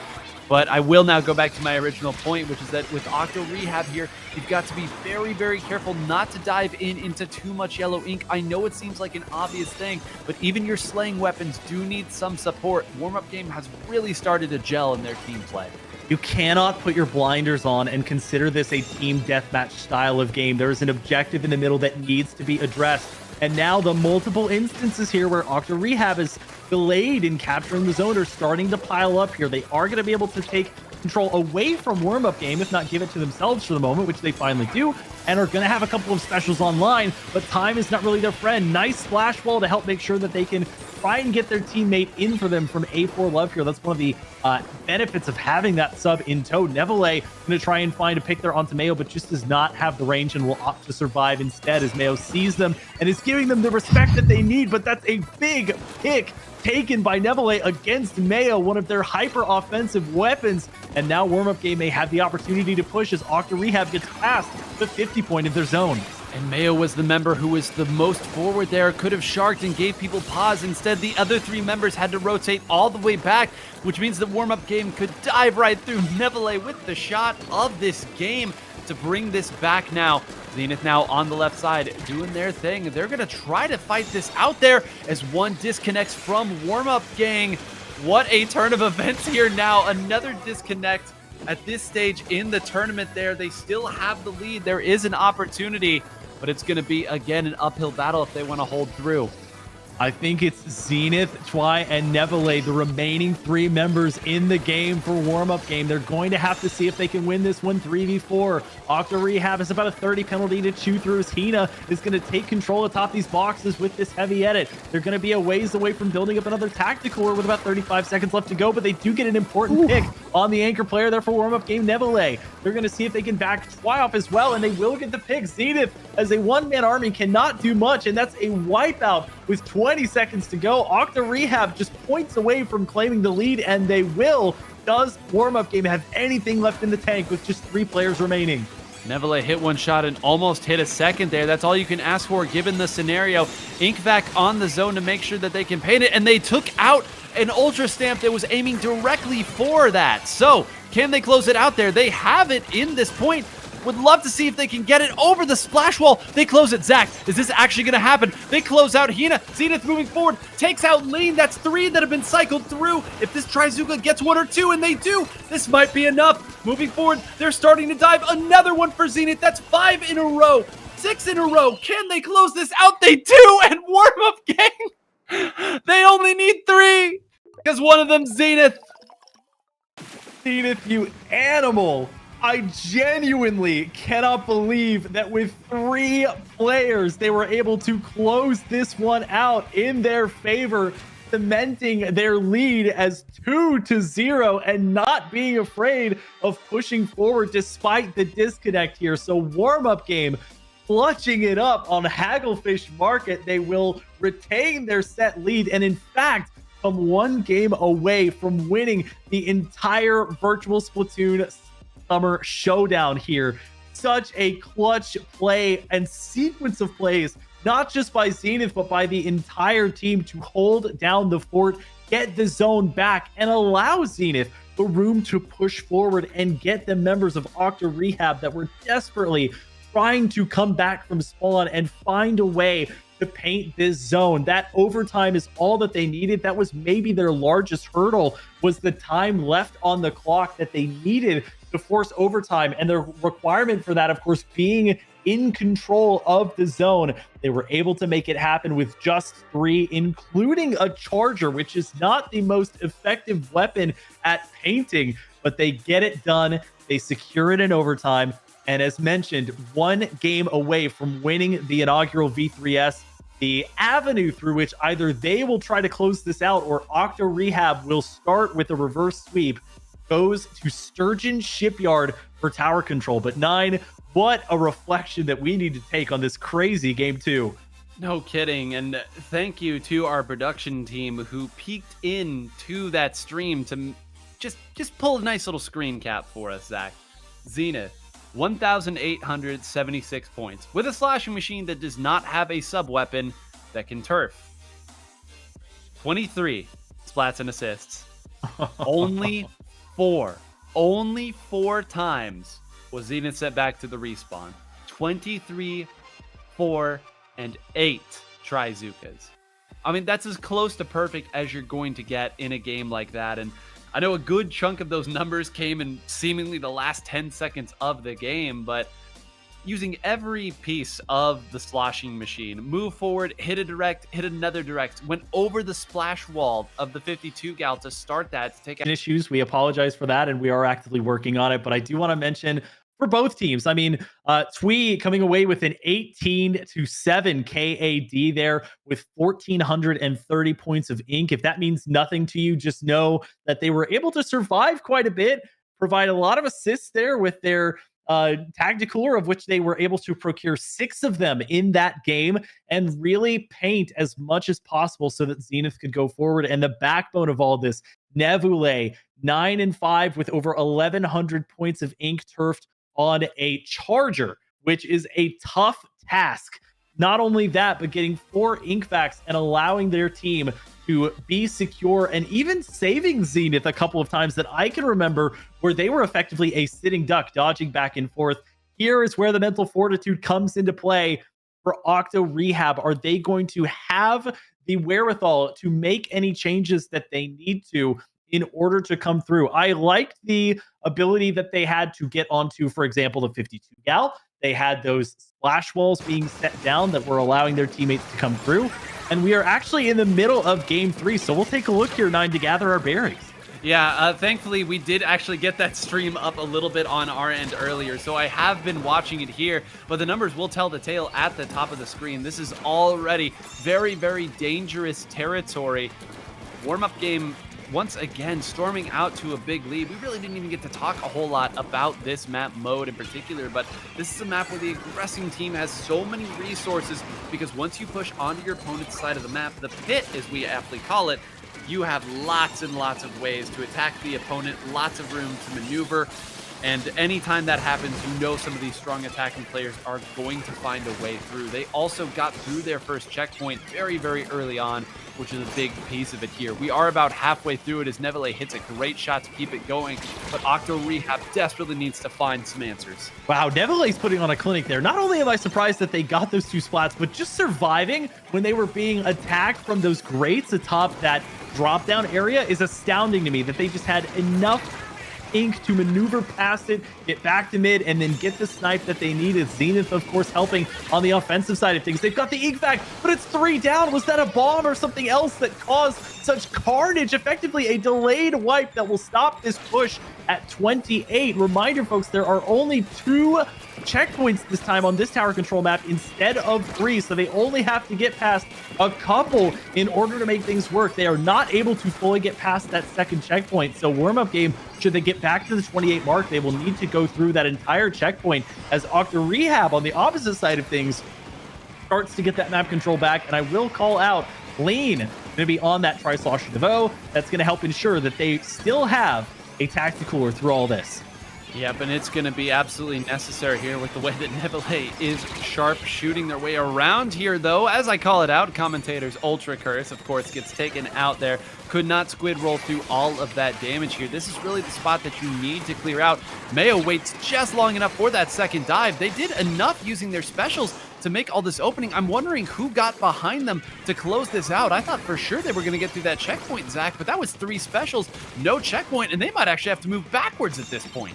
Yeah, and Zipcaster, it just displays how that can be one of the highest skill ceiling, but also one of the highest skill floor specials in the entire game. You have such a limited window through which you can use that zip casting ability to get around, get into an optimal position for the weapon that you're playing, and then make use of your main weapon to get the splat. As Mayo, not sneaky enough, Luca, whether by chance or by design, able to get the splat there with that Neo Splash-O-Matic, and now is on their way to building up yet another Tri-Strike, which has been one of the most prevalent specials that we've seen in this tournament thus far. Hina backed up enough with this Hydra to where they can see a good amount of things, gets a parting shot or 2 onto Twy, but is not going to be able to get the splat there. Is now Octo Rehab getting to their best push of the day. Ideally, they have to keep backing off the tower, as Neville is a presence, but Hina removes that from the equation, and now just stuck at this checkpoint 1. Again, we talk about penalties and different things in these map and mode combinations. These checkpoints can be a bear to get through.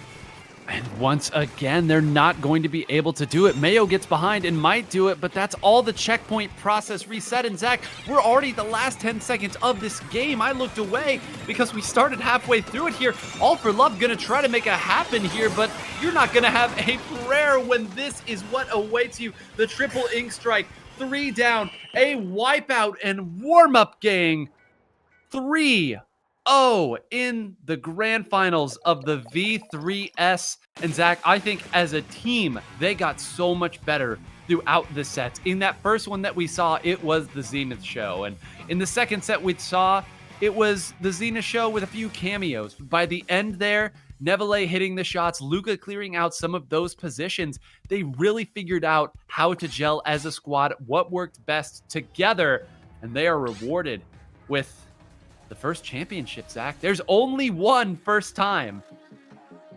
And Warmup Game claims that title. Congratulations to Warmup Game, who is going to be your champions for the inaugural V3S, the Virtual Summer Splatoon Showdown. A fantastic display. 9, one of the things that we love to say is that the scoreboard doesn't always dictate how the actual match went, but there were a lot of emphatic moments for Warmup Game, among them being the tenacity to hang around and survive that game too, where they had a late disconnect and were still able to come away the victors, going through overtime to make it there against Octo Rehab. And I have to give a shout out, of course, to our second place team, Octo Rehab, doing such a strong job making it through this tournament prior to this finals without much of an issue, and Mayo being such a strong offensive presence. Loved watching their gameplay, and we will soon get an opportunity to actually interview some members or the entirety of our winning team Warmup Game here, who, as a reminder, have won themselves an artistic drawing or creation of their entire team with their signature weapon in the tournament, coming soon from Punny Bunny. So what a fantastic job to help put that together. Our production crew is getting everybody ready for that. But 9, thoughts on the match, thoughts on the whole tournament, thoughts in general? I just hope that those of you who maybe are less familiar with Splatoon at a competitive level enjoyed what you saw today, because by the time that we had worked through and gotten to these final matches, we were seeing fantastic players. I mean, we already talked, Zenith is one of a top tier, top 1% player, period. You're not going to find too many better than them, but everybody who was participating at this stage was showing their stuff, again, had fantastic moments, and you got to see what it looks like when this game is played at a high level. It's so quick, it's so addicting, and I got everything I wanted out of this event, Zach. As a commentator, you can only ask for big plays and great sets, and we got a lot of those coming down the stretch. 9, it's been fantastic hearing you. Let's go now to Rita Kamishiro, who is standing by with a couple of members of our winning team Warmup Game. Rita, what do you got? Oh my gosh. Well, first of all, let me just breathe. I feel like this entire, well, not just the quarterfinal semis, and honestly, the whole thing, I feel like I found myself in moments where I just forget to breathe. So let me give myself a second to... and let me welcome in our 2 members from our winning team. We have Twy, our team cap, and of course, Zenith as well. Go ahead and unmute and say hello to everyone as winners of V3S 2024. Hello, let's go team warm-up game. What's up, everybody? Could you go ahead and introduce yourself for folks? Maybe who you are, we can find you, YouTube, Twitch, things of the like, what you do on your channel, perhaps. Yeah, for sure. Hi, it's Twy, your out of this world virtual idol. I'm a variety streamer here on YouTube. I stream at Twy.io with 3 O's. Don't forget it. I've been enjoying getting back into Splatoon recently, but I just play a whole bunch of stuff. And then Zenith, you can go ahead as well. I'm Zenith. I play the game competitively, and I stream pretty much only Splatoon. It's mostly just give like POV of sets and stuff. Twitter and Twitch are just Zenith V, so it's pretty easy to find. Yeah. All right, yeah, and congratulations. I'm sure you guys are just feeling fantastic. How does it feel just coming off of that win? It feels so great. I haven't competed in anything in a long time, and we went through a lot of tech problems. I actually, after the first set, my controller just died on me for the first time ever. So I've been playing the whole tournament on my old controller. I blue screened mid tournament. Luca DC'd in finals. There was a lot of stuff, but we made it through relatively clean. I think thanks in no short to Zenith, our GOAT, and it was really great. Oh my goodness. Well, I'm glad you both, all of you, were able to overcome such trials and tribulations. Yeah. Despite those, you all had such amazing performances. Do you want to highlight any standout performances, whether it's for yourself or any member of your team? Doing grands, or semis, I forget which one, the TC Ink Block game. Pretty much everyone played really well. Twi killed like 2 when everyone else was dead, saved the game. Nevu was a Chojo player, constant nice picks, and it was just a very, very good game played together. So I wanna quickly say, I think everybody played amazing. You know, me, Luca, and Nivu are all not necessarily newer, but not very competitively experienced. We're all like around S rank, but Zenith, not only of course being just an absolute beast, she's just so insane, but also kind of coached us up going into the tournament. I feel like I learned a lot practicing with Zenith, and it made the whole experience like a lot more enjoyable. So thank you, Nivu and Luca. Please make sure to follow our other teammates as well. And thank you so much, Zenith, as well. It's been so fun. And you mentioned she was kind of like a coach for your team. Zenith, do you have any like stories, or what was that experience like coaching your team for this? It's like coaching changes based on obviously how good the player you are, but everyone's very like willing to learn. It's very fun to like teach people and like help them understand mechanics, and it's just like, especially when they're like really cooperative and helpful, makes great people to coach. That's also just like yeah, go right ahead. Oh, they're just like pretty good too. Like it just takes like, once you like show basic stuff, people just learn really easily and quickly. Of course, and honestly, as you can see, the results have shown as the winners of V3S 2024. My goodness. Well, I just wanted to say, you know, for a lot of our audience, we've mentioned this before, it has been their first experience, not just being in a tournament, but also playing Splatoon as well. Do you have any tips or tricks, or just any kind words you want to share for maybe some of our newer Splatoon fans or players? I guess like the best thing to think about in Splatoon is that the game's like very deep mechanically. If you don't get something at first, or you feel like you're stuck, you're probably not. You just have to look at things differently. I've been playing for like, I want to say 4 years now, and it took me a while to like get good at all. So it's just kind of like trial and error, and it's also like a mental game more than anything. If you like keep your mind clear, and like over time as my mental gets better, I get better. It's just like a common trend. I think that's a great advice. I want to say I came back to this game about a month ago. As soon as I saw Rito's hosting the tournament, I'm like, I gotta get in here. I gotta start playing Splatoon again, because I haven't played since Splatoon 1 up until the tournament. So I was, you know, like Zenith said, there's a lot of stuff to take in. I was pounding the YouTube tutorials and like, what do all of these guns do like constantly? I think one thing that I will say for newer players is like, Splatoon is very dynamic for a shooter game. A lot of shooter games, you know, you kind of have like a concrete role you're playing based on like your weapon or your skills or whatever. But Splatoon, it's like very fluid. You kind of have to adapt based on what your teammates are needing, and you know, just kind of the state of the game. Like anybody, you know, you can have a backline, but as soon as people like die, you have to become the backline. You just have to forget whatever you're doing, just run away, right? So it's very fluid, I think, but it's very fun for that reason. I think Splatoon is my favorite shooter. It's really fun. Well, I'm glad that this tournament has revived your love for Splatoon. yeah, I gotta be playing more. Of course. And before we wrap up today's amazing tournament with your amazing win, do you have any other announcements, things you'd like to share with our audience? Maybe if you want to go ahead and shout out your teammates as well, before we send you off on your merry way as today's winners? Yeah, shout out, of course, to me and Zenith. Shout out to Stellar Nebulae. I just call him Nivu because it's shorter and it's cute. But Stellar Nebulae on Twitch and Twitter, I think, is both the same. And same with Toasty Luca. They're both really sweet. It was really, really fun getting to like meet everyone. Zenith, can you shout out Bab as well? We had a sub who was like helping out.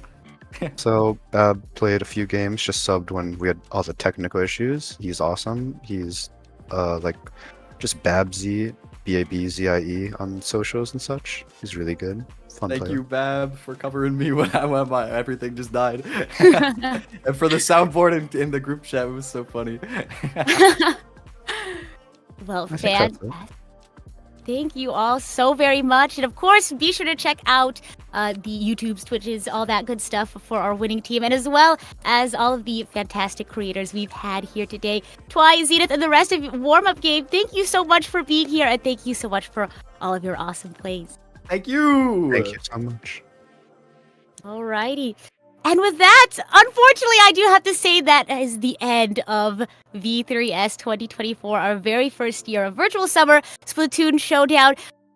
What did you all think? Everyone in the audience, whether it's your first time watching Splatoon, I'd love to know what you all thought. And if you'd like to see more of Virtual Summer Splatoon Showdown, if you had any favorite moments, please let us know in the comments down below. I do want to take a second to thank everyone who is part of our production staff. First of all, can we get a quick round of applause for our amazing casters? We have 9 Grains and, of course, our wonderful mod for this channel, Shiny Hunter Zach. Mentioned earlier, it's so weird hearing the full name, right? It's almost like you're in trouble hearing that full government name, Shiny Hunter Zach. But huge shout out to them for keeping the energy up and for explaining kind of Splatoon in more simpler terms, especially for a lot of our audiences who have not really gotten super into the weeds of Splatoon yet.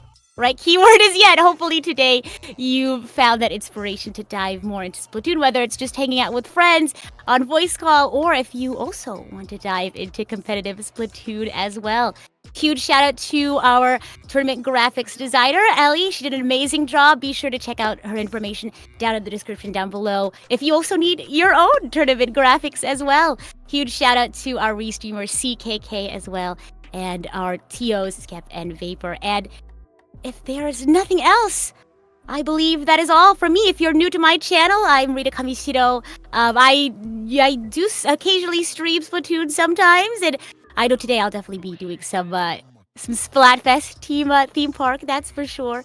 But if you enjoyed today, I'd love to do more V3S 2024. But I'm also just a Nintendo girly at heart. Just finished Xenoblade 1. I'm also a huge Zelda fan as well. So if you want to see more content like that, I'm a variety streamer, so you'll see all sorts of stuff on this channel. But without further ado, I think I keep stalling because I don't want to say goodbye. But this has been Virtual Summer Splatoon Showdown 2024. Thank you all so much for everyone who helped make this happen, and for everyone in the audience for the awesome energy, and to all the amazing competitors for their hard work today. Thank you all very much, and I'll see you all next time!